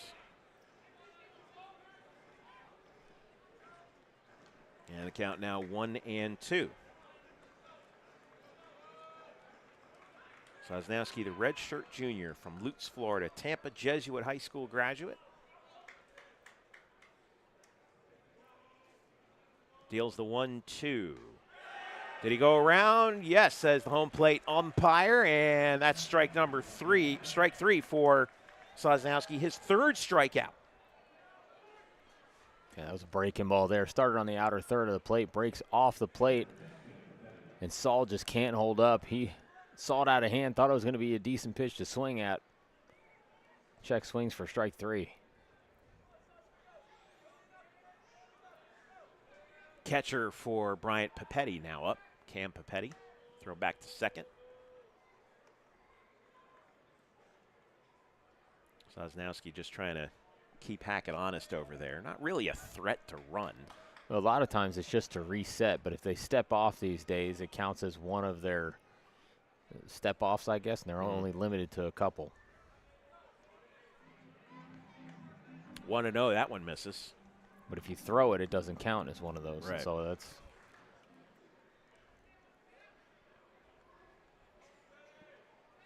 Hackett hasn't even attempted a stolen base this year. The 1-0 from Sosnowski, and Papetti pops this one up sky high, right side of the infield. Bodecker. Oh, there was some confusion between Bodecker and Calise, and running all the way from second and scoring is Hackett. Let's see who they're going to charge that one to with 2 outs. That would have ended the inning. And we're tied at 2 all of a sudden. It looked like Lex was having a little bit of trouble, like it was over his head. And then Calise was still kind of deferring to him on that one, Steve. Yeah, that's a weird situation. I mean, you feel really comfortable if you're UCF and that ball goes up because you got a guy that's played a ton of outfield playing first base, and the ball just drops right behind him. And now back to the top of the order with Zions with a runner on first and 2 out now. In a tie ball game, 2-2. That's a critical mistake. Officially, Papetti reaching on a dropped fly ball by Bodecker, so they charged Lex with the error. That's the first error of the game by either team. Hackett scoring on the error. That's an unearned run. And this one is hit towards center. Heading back for it is Ross, but he makes the catch as it just dies out there, and that ends the inning. But a fielding mistake on a pop-up by UCF allows Bryant to tie the game. We are tied at 2. Time to stretch at John Euliano Park, UCF baseball.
Go to the bottom of the 7th. It's crunch time here at John Euliano Park. Jeff, Sharon, and Stephen Branca here with you on this beautiful Saturday night here in Orlando.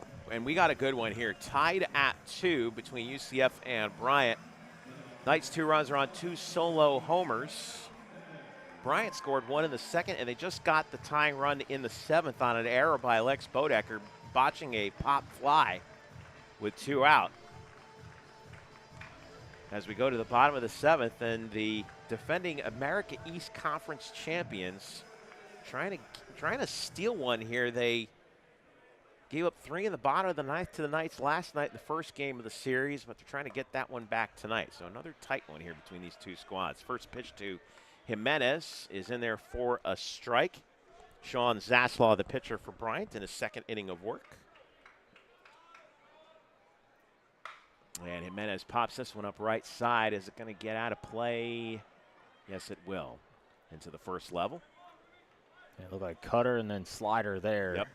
First 2 pitches to Jimenez. But 0-2 now. Zaslaw way ahead. Jimenez hit one of the 2 home runs for UCF. Solo shot back in the 3rd. Walked his last time back in the 5th.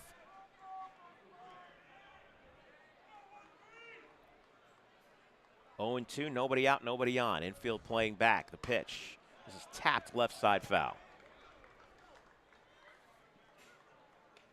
That looked like another cutter there.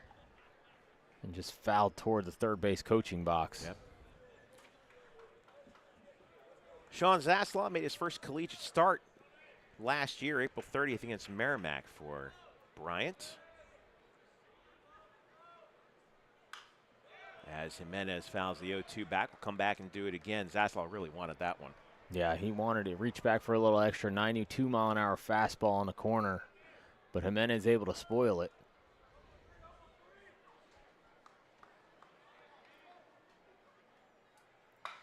And this one is hit in the air toward right, but underneath it is Saul. He makes the catch. 1 away. Yeah, cutter at the top of the zone, and Jimenez able to get on top of it, but not enough to do anything with it. Fly out to right. We go back to the top of the order here in the 7th, and Diamez Ross.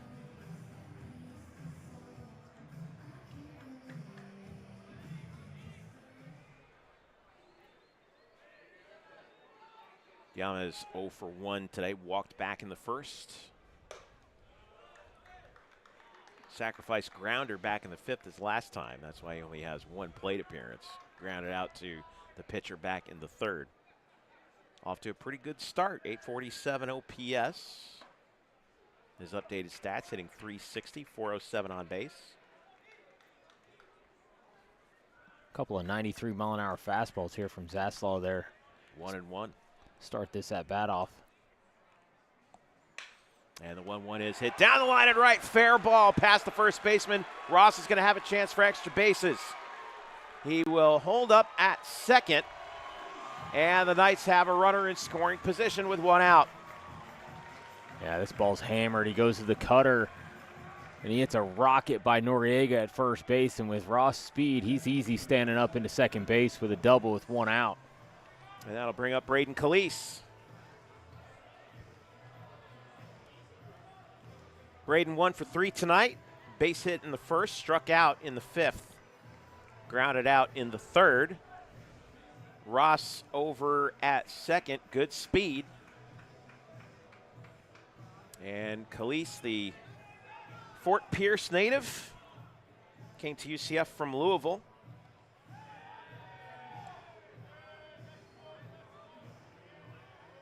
One of the veterans on this roster. He's got super regional experience back from 2022. Played at John Carroll Catholic in Fort Pierce.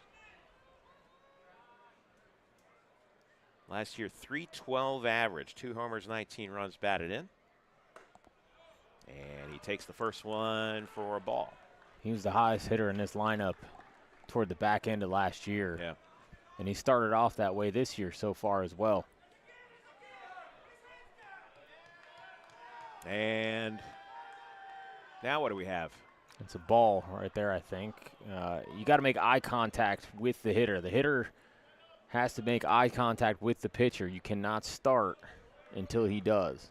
All right. It's so now 2-0. Yeah, so the home plate umpire actually went out, and so I heard somebody in the crowd actually call it out. So the count's now 2-0 with 1 out and a runner on second.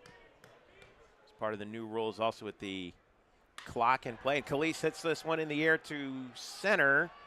Underneath it and making the catch is Gregor. Heading over toward third, and making it is Ross. So the Knights have a runner on third with 2 out. A fastball there, and Calise gets it pretty good, but it's just right at center fielder Gavin Gregor. But it's deep enough to where Ross and his speed is able to tag up and get to third base. So they're pass ball away from taking the lead here. So the go-ahead run 90 feet away with 2 out in a 2-2 ball game. And Andrew Williamson steps to the plate. Andrew 0 for 2 tonight. Walked his first time, struck out in the 3rd, grounded out in the 5th. And Ryan Klosterman has something to say to home plate umpire Kelvin Bultrin. Wonder what that was about. Was it about the engagement call? I'm not sure. Potentially, I think they just want to get on the same page, or they're going to appeal that he left early at second base. I don't think he did, but well, the second baseman's pointing over at third to Ross. They are going to appeal, and the appeal fails. He was right there. The umpire was watching it. I watched the whole play. It's all in front of us, and he tagged up. He got back in time. So Ross is at third. Third baseman playing in, 2 out in a tie ball game here in the bottom of the 7th, and I think we are now going to have a pitching change as Tim Cronin, the pitching coach for Bryant, heads on out to the mound to talk to Sean Zaslaw. So things starting to tighten up here once again between UCF and Bryant in a 2-2 game, bottom 7 with the go-ahead run on third for the Knights. Jeff Sharon and Stephen Branca here with you from John Euliano Park. Klosterman out of the dugout to talk to home plate umpire once again. Yeah. Klosty's kind of laughing over there too with Kelvin Boltron. I think he's just trying to get a little bit of clarity, and I think they certainly they understand each other on that one. Yeah. Sharp contrast to, I'm reminded of when Ryan came here as an assistant under Terry Rooney, how Terry Rooney would sprint out of the dugout. Oh, my gosh. Remember that? Oh, I remember it. Oh, boy. And let's see. Do we have a new pitcher out there for Bryant? Looks as though we do, and it's going to be the lefty Bradley Lewis, number 36. Bradley is a 5'10", 175-pound sophomore out of Greer, South Carolina. Went to James L. Mann High School. On the season, he's thrown 1/3 of an inning. He's walked a guy and struck out a guy. Yeah, he's got the sinker slider type look for a guy, and that's what he goes to here. First couple warm-up pitches, sinker, slider, good fastball will be at about 90 to 92, I'd say. You might see it jump a little bit here. But he's going to try to keep Williamson, the lefty, off balance here with left on left, which is always a tough matchup. Lewis pitched in the regional last year against NC State, tossed a scoreless inning of relief.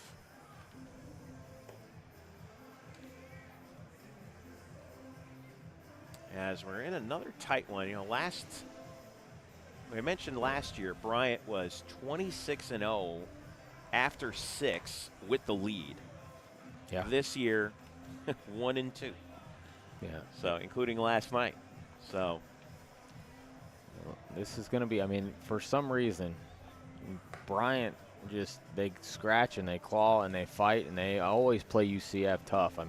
This is the third official meeting, but there was a game that got canceled in the 5th inning due to rain that Bryant had a 1-run lead in. Yeah. And so you're looking at 1-run ball games everywhere between these two teams, and it's quite the matchup. So Bradley Lewis, who last year was 0-1 in 4 appearances with an ERA of 9.82, only threw 3 2/3. This is last year. Walked 6, struck out 4. Walked 6, struck out 1, gave up 4 earned runs. And now he faces Andrew Williamson with a runner on third and Diamez Ross and 2 out in a tie ball game in the bottom of the 7th. First pitch misses, ball 1. A slider a little too high for ball 1. Williamson out of St. Petersburg. The 1-0 misses outside from the lefty. An 89-mile-an-hour heater well off the plate away. Andrew against lefties this year, 1 for 5. Ross playing a little cat and mouse over at third. And Williamson hits this one in the air to right center. Going back for it is Gregor. It's caught at the warning track up against the wall. Wow, could not get that much more of it without it getting out of here, but a great catch by Gregor, and that ends the inning. We remain tied at 2 after 7 full here at John Euliano Park. This is UCF Baseball.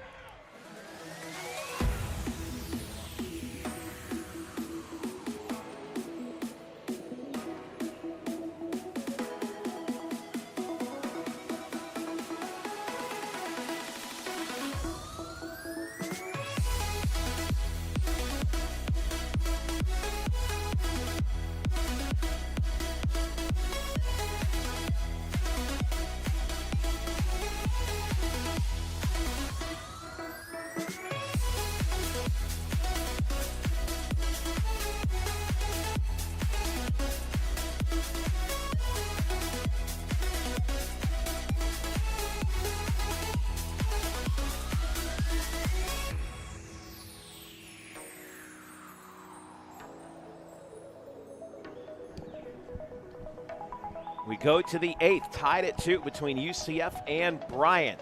Jeff Sharon along with Stephen Branca here. Nice trying to get to 6 6-0 on this young season. Schedule upcoming for UCF. Of course, we play Bryant again tomorrow, Sunday at 1 p.m. Midweek will be Tuesday at home against FAU. That will be back on ESPN+. 6 p.m. first pitch for that, before the Knights head out to Tampa to face the South Florida Bulls for a 3-game set. All 3 of those will be on ESPN+ starting Friday at 6:30, Saturday 2, Sunday 1. And then the Knights are back home for Florida on Tuesday, March the 4th at 6. So, big stretch here, Steve. Well, I mean, it's been a huge stretch. You got Thursday, Friday, Saturday, Sunday, Tuesday. Yeah. I mean, that's against some quality in-state opponents, too. FAU, South Florida, bam. Yeah. I mean, it's a lot of baseball for this UCF team in a short period of time. It's going to test their will pretty quick. Leading off for Bryant, the reigning AEC Player of the Year, Gavin Noriega, the first baseman, takes a strike from Chris Sosnowski, who is heading into his 3rd inning of work.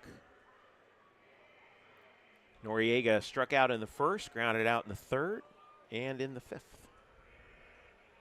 He hit that tapper, full swing tapper. Did he go around? Yes, he did, says the home plate umpire. 1-1. The caddy hit that tapper that on a full swing that died about 2 inches in front of home plate. I've never seen that with either. Almost no spin, it looked like either. 1-1. And cut on and miss, 1-2. Yeah, cutter there. It's a good pitch, man. It's his best one. See if he goes back to it here. Noriega Sr. faces a 1-2. Cut on and miss, strike 3. Chris Sosnowski with his 4th strikeout of the game. And reaches back for a little extra 90-mile-an-hour heater. 91 at the top of the zone and gets him to swing and miss for strike 3. And that's a big out, too. Leadoff guy, top player on the opponent. Yeah, that's a huge out. And that will bring up Pat D'Amico, who at 417 coming into tonight, fouls the first one off.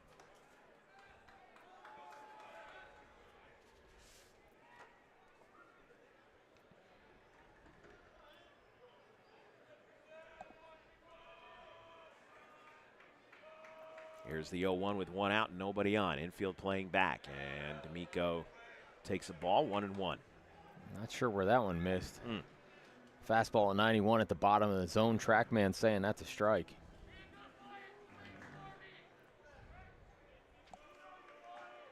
Chris Sosnowski, in his 3rd frame of work, delivers a 1-1. That one misses low. You're thinking, Steve, that he might go 2, but this is the 3rd inning for He was very Chris. efficient in the first 2. I think they felt like they were pretty comfortable with his pitch count after 2 innings, and he's their most reliable guy out of the pen. That one's popped foul right side, out of play, 2-2. They figure, why not go back to our best guy? And I don't blame him. Yep. I mean, this Bryant team is not going away.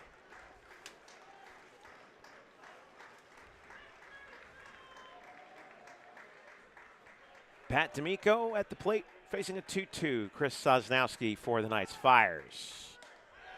And that catches the inside corner, strike 3 looking. Yeah, that's a slider right there, and it's gross. Starts it on the outer 3rd, hits it right on the corner, catches him looking for strike 3.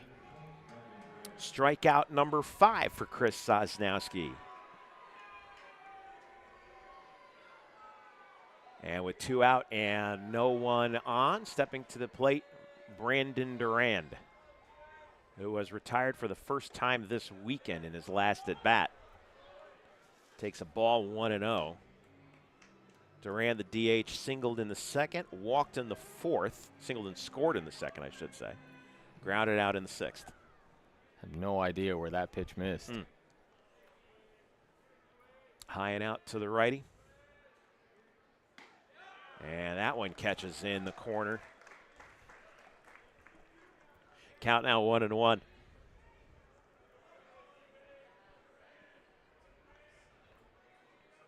Durand 4 for 4 last night. 3 runs batted in. Swings hard and misses at that one. 1-2. Cutter right there, and it is filthy. As a hitter, you're deciding to swing, and you think you know where the ball is going to end up going, and Sosnowski's cutter just moves so much. It is so hard to barrel up. Trying to strike out the side here, 1-2. Cut out and miss, strike 3. Chris Sosnowski strikes out the side in his third inning of work and keeps it a 2-2 game through 7.5 here at John Euliano Park. We go to the bottom of the 8th. 2-2 your score. We got a good one here on campus at UCF. This is UCF Baseball.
Hope you're buckled in, folks. 2-2 your score. We go to the bottom of the 8th between UCF and Bryant. 2-6-0 for the Bryant Bulldogs. 2-6-1 for the UCF Knights. And Lex Bodecker will lead off. Jeff Sharon here along with Stephen Branca. So glad you could join us on this gorgeous Saturday night here in Orlando. And the first pitch to Lex Bodecker misses ball 1 from the lefty Bradley Lewis, entering his second frame of work.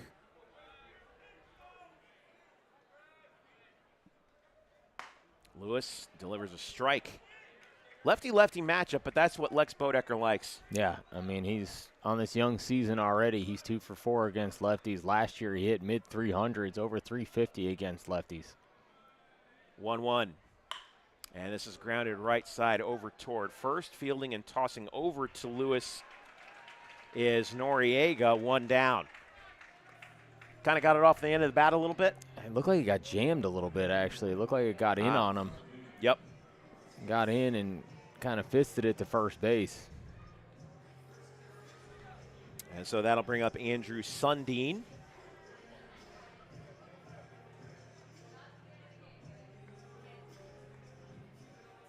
Andrew homered back in the 4th for the second UCF run. It looks like we might have, yes, we will have a pitching change, as Tim Cronin, the assistant coach in charge of pitching for Bryant, will make the call to the bullpen here with 1 out in the top of the 8th in a tie ball game, 2-2. Boy, we've had some good ones between these two. This is only the 3rd official meeting, Steve. I'm telling you. 12-11 in the opener last year. The next 2 got wiped due to weather, including the second game that got that wasn't official. Yeah, 5 innings. I mean, and it was an 8-7 ball game. It's a shame that they wipe all the numbers from that. Right. Because it's ruled a no contest due to weather. Right. But 6-4 game going into the bottom of the 9th last night. UCF scores 3 in the bottom of the 9th to win. And here we are in the bottom of the 8th in a 2-2 game. Yeah, that's quite the competition between these two guys, these two teams. They just like to go at it.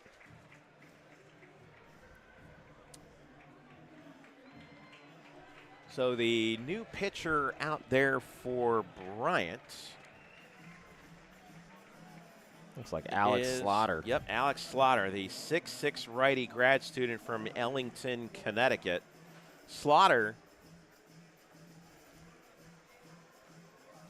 oh, he's another one of these tall drinks of water for this Bryant roster out there.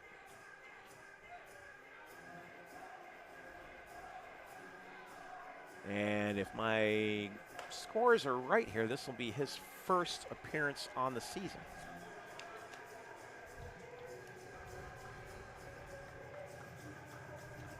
He's a grad transfer from Rensselaer.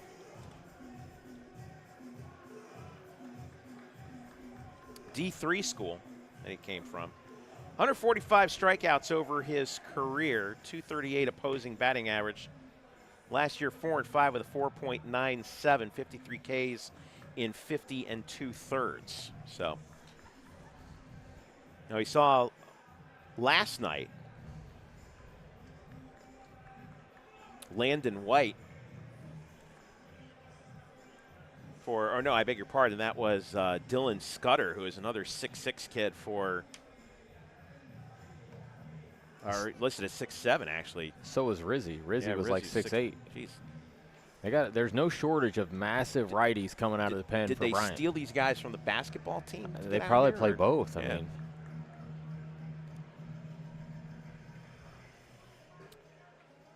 Slaughter, a grad student.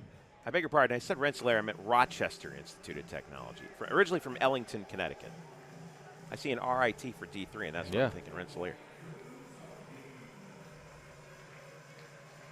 Well, he's got a tall order against him right now as he will face Andrew Sundin, who has already homered tonight. Grounded into a double play in the first, popped out to second in the sixth. But this is a big spot. Right side of the infield, left side of the infield, they are shifted that way. Second baseman is on the third base side of second. 1 out, nobody on in a 2-2 game, and Sundin takes a strike for the first pitch. Slow breaking ball there, lays it in there for a strike. 0-1, nobody on, 1 out. 6-6 against 6-6. Pitch. That one kind of frisbees in there. Did he go around? No, says our first base umpire, Matthew Schaefer. Yeah, another breaking ball there. Same pitch, this one well off the plate, away.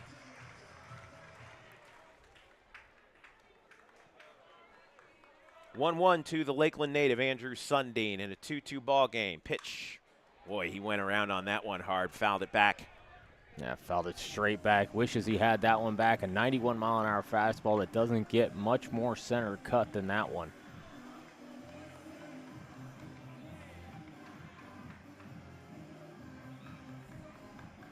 Sundin had a 2-home run game back in April of 2023 against Stetson. See if he can get another one here.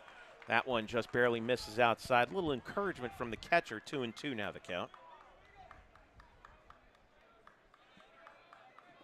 His next home run, Andrew Sundin's, would put him in the top 10, tied top 10 all time at UCF. 2-2.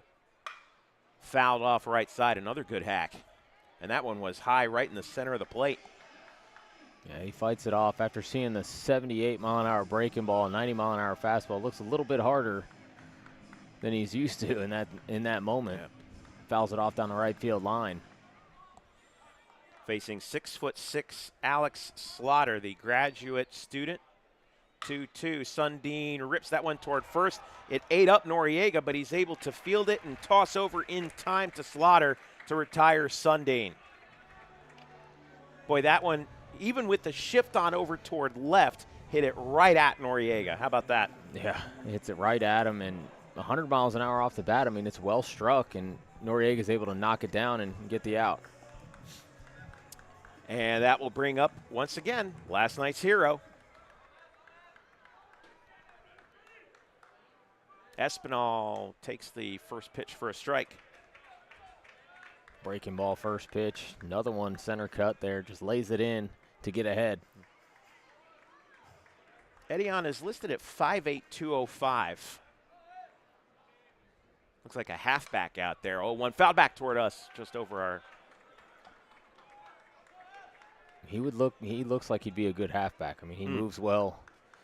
He's got the Saquon thighs out there. Yep. Lefty facing an 0-2 here. Went to Vieira High School. And he takes that one. Count now 1-2. Transferred over from Chipola Junior College.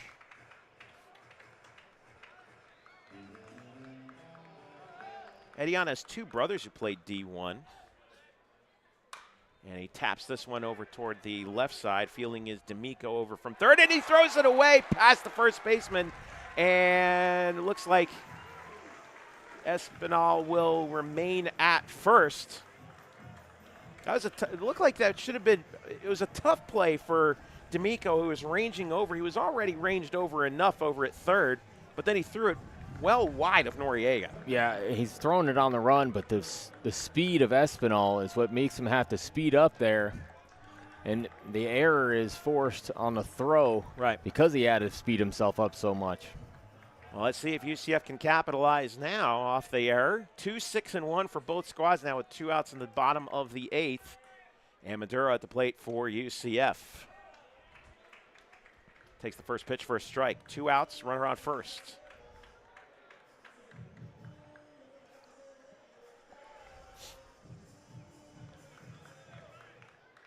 Kendry Maduro, the righty at the plate. Facing the righty, Alex Slaughter for Bryant. Slaughter goes and checks on Espinal over at first. It's an 0-1 count. Slow developing pickoff move there. Maduro swings and grounds this one over towards short, and that one's bobbled by Hackett. Everyone's going to be safe. Boy, the Bryant infield is starting to break down now, these last 2 hitters. Yeah, ball kind of skipped up on shortstop Hackett out there and just rides up his arm. Can't recover it. And Maduro's going to be safe at first base, and the Knights have first and second here with 2 outs. I was about to say Maduro's 3 for 5 this year, coming in with 2 outs. But now Matt Prevesk steps up in a big spot. The lefty with first and second and 2 out in a tie ball game, bottom 8. First pitch down the line, foul. Third base. Prevesk caught off guard by fastball first pitch. Slaughter's throwing everybody else breaking balls. Sorry, Steve. I was going to say good. Matt's dying for one. He struck out, flied out, and lined out. Pitch down the line and left, base hit. Espinal's coming around third. He will score. Rounding third and coming around is Maduro. He will score. 2-run double for Matt Prevesk, and UCF takes a 4-2 lead. Matty Prevesk comes through in the clutch for the Knights. Gets himself a heater at the top of the zone away from him, extends his hands and drives it over the third baseman's head for an easy stand-up double, and drives in 2 runs in the process. Oh, what a huge hit for Matt Prevesk. Had a bit of a rough night at the plate, but he comes through at the right time. We're going to get another pitching change for Bryant, as Alex Slaughter could not get the job done, the 6'6" righty. And UCF now leads 4-2 on a clutch 2 RBI single by Matt Prevesk, going the other way here in the bottom of the 8th.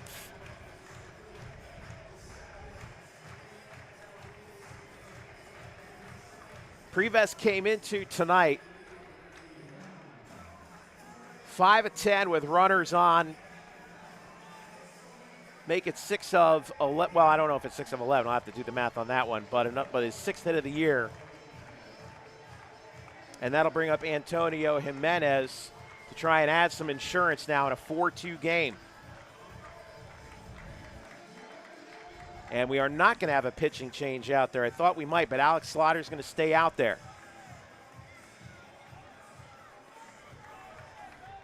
Saw Tim Cronin, the pitching coach for Bryant. Runner on second, 2 out, and the first pitch to Jimenez misses. Down and in. Down and in, yep. 89-mile-an-hour fastball down and in. Good take by Jimenez. 1-0. The stat tracker on the scoreboard says 113 miles an hour. I doubt that. Yeah. That's an 88-mile-an-hour one that smashes one of the lights. Fouled off behind us. See if everyone's okay over there on the right side. They're going to go ahead and clear out that section, I'm sure. Yeah, goodness. So Jimenez facing a 1-1 with 2 out. And the pitch swung on and missed, strike 2. There's that soft breaking ball there for strike 2 on a swing and a miss. People were just showered with glass over there. Scattering all over the place, yeah. I don't see which bulb got knocked out, but. Well, the bulb is still lasting. Yeah. It's an cover, LED, isn't it? Right, it's the cover that's. 1-2 to Jimenez, takes it. That's a tough take. And no, they're not LED here yet. Oh, they're not LEDs? Okay, they look like they are because they're. Well, they take a little bit to fire up here. Okay, gotcha. They look like, the color-wise, they look like they're LEDs. 2-2, 2 out. Runner on second. Deuces wild for the Knights and Antonio Jimenez. Pitch. Tapped that one back, just barely clipped it. And we'll come back and do it again. Yeah, that breaking ball from Slaughter has been extremely slow with a lot of movement and kept these UCF hitters off balance. Antonio 2 of 10 with runners in scoring position this year. 2-2. This one's lifted down the right field line, and that's going to drift foul.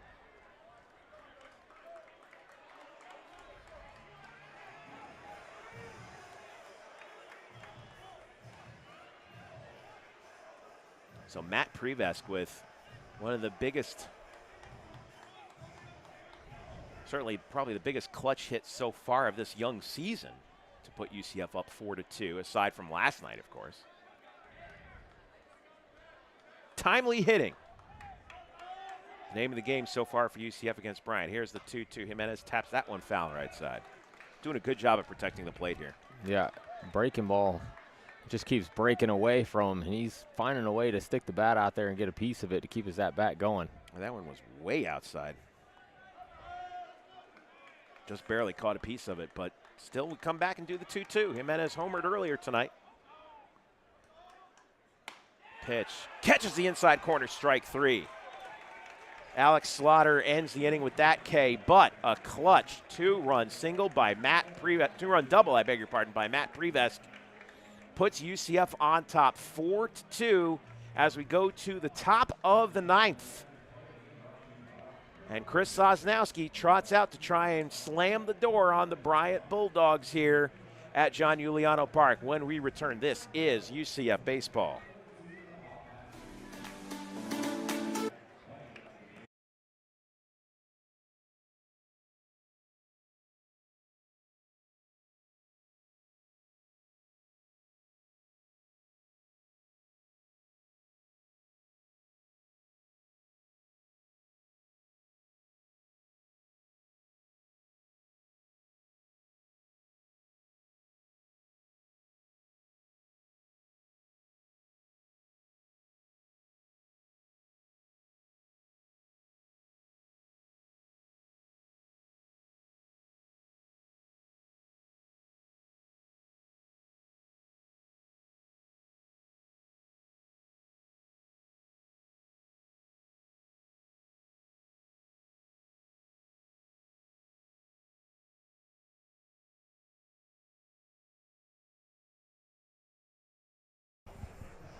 We are back here at John Euliano Park. We go to the top of the 9th, and your UCF Knights have a 4-2 lead over the Bryant Bulldogs. Jeff Sharon here with Stephen Branca on this gorgeous night, second of 3 games between these two. We've had plenty of drama between these two squads Absolutely. so far.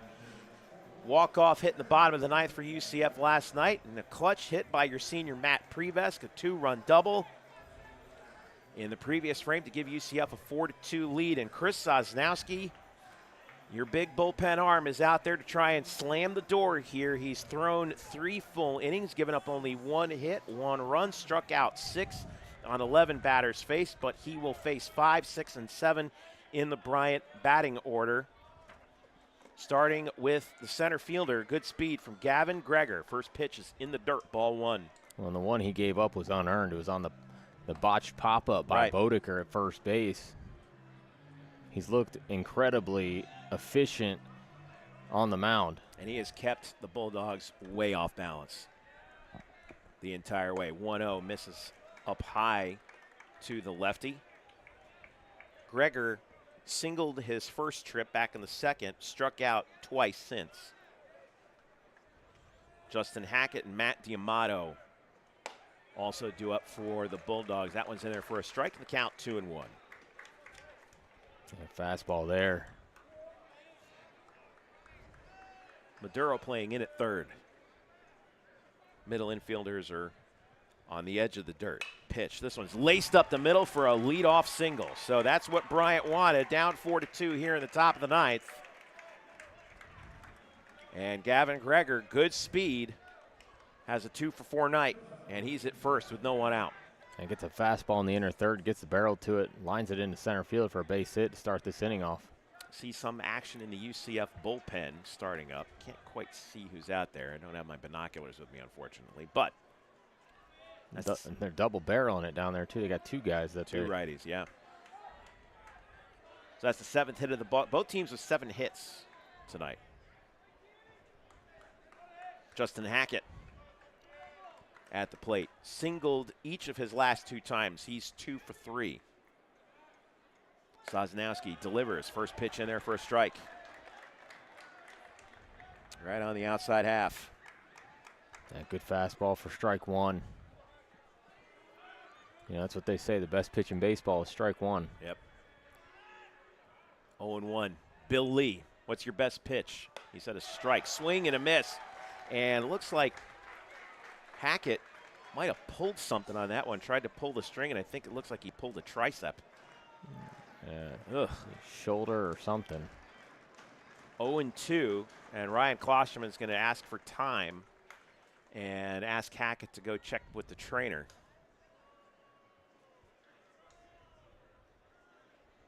Was it his left shoulder? Was it left shoulder or right shoulder? Right shoulder, yeah.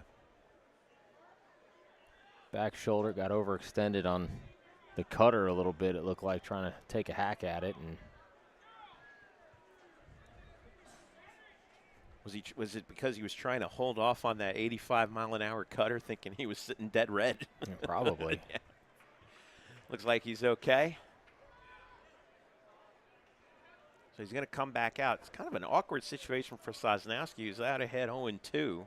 Yeah, he's not okay, by the way. Yeah. He's a tough kid, so he's going to try to gut through it. Gut it out. Yeah. But Well, he's got a runner on first and nobody out in a 4-2 game in favor of UCF. Sosnowski trying to nail it down. Here's the 0-2. That one catches strike 3 looking.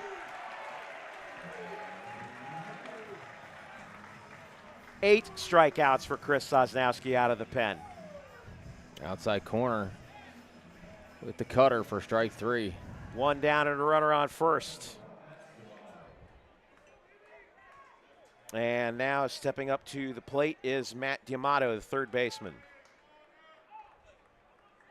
Excuse me, he's playing left field. Sorry about that. He struck out twice. And again, third baseman is playing in for UCF with one out. And now we might have, could we have a pinch hitter? As it looks like D'Amato is being called back to the dugout. And yes, we will have a pinch hitter. So Dakota Stone, it looks like. Is that no 24? That's going to be Evan Blake. No, wrong roster. Evan Blake, you're right. 6'1", sophomore from Pittsfield, Massachusetts. Went to Taconic High School.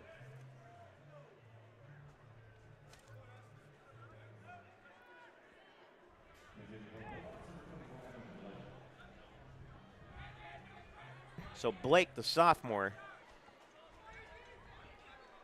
will face Chris Sosnowski. Blake on the year has yet to step to the plate. This is his first at bat. Quite the spot, huh? One out and a runner on first, and he hacks big and misses at the first offering. 0-1.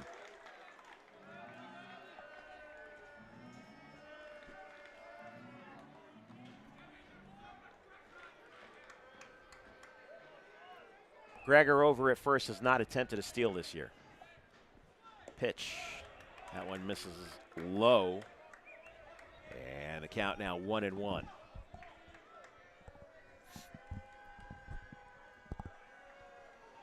One each for Bryant in the second and the seventh. Knights with one in the third, one in the fourth, two in the eighth. 4-2 Knights. Here's the 1-1. That one's in there for a strike. 1-2.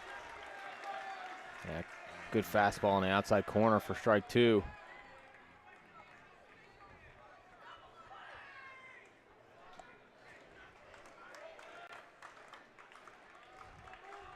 Blake, the pinch hitter for Gregor, facing Chris Sosnowski.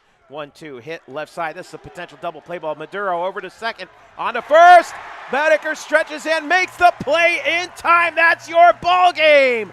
A 5-4-3 double play to end it, and the UCF Knights get a 4-2 clutch victory over the Bryant Bulldogs. They have taken the first two of this 3-game set, and they move to 6-0 on the season, Stephen Branca. I coined these guys the Cardiac Knights last year, and it looks like they're picking up right where they left off.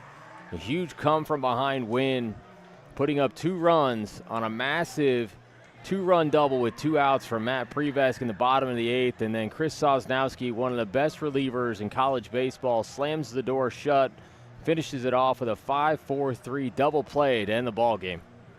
What a game for UCF, and I'll tell you, it's one thing to win games with walk-off hits in the bottom of the ninth, but it's another thing to take the lead and then hold on to the lead in the ninth as well. Chris Sosnowski, like you said, was fantastic tonight in 4 innings of relief, struck out 8 guys. Let's not also forget the job that Wiley Hartley did as well, starting on the hill, as Bryant, even though they were able to come, even though they struck gold first in the 2nd inning, UCF got a pair of solo home runs. One from Antonio Jimenez, another one from Andrew Sundin to take a 2-1 lead after 4. Bryant tied it in the 7th, but then, like you said, Stephen, that 2-run double by Matt Prevesk in the bottom of the 8th to give UCF the 4-2 victory. Knights are 6-0. Bryant falls to 1-3 on this young season. Be back here tomorrow as your UCF Knights will take on Bryant one more time in this 3-game set right here at John Euliano Park. First pitch is set for 1 p.m. Final thoughts, Steve. I thought it was a well-played ball game by both teams. I mean, this Bryant team has continued to impress me through these 2 games.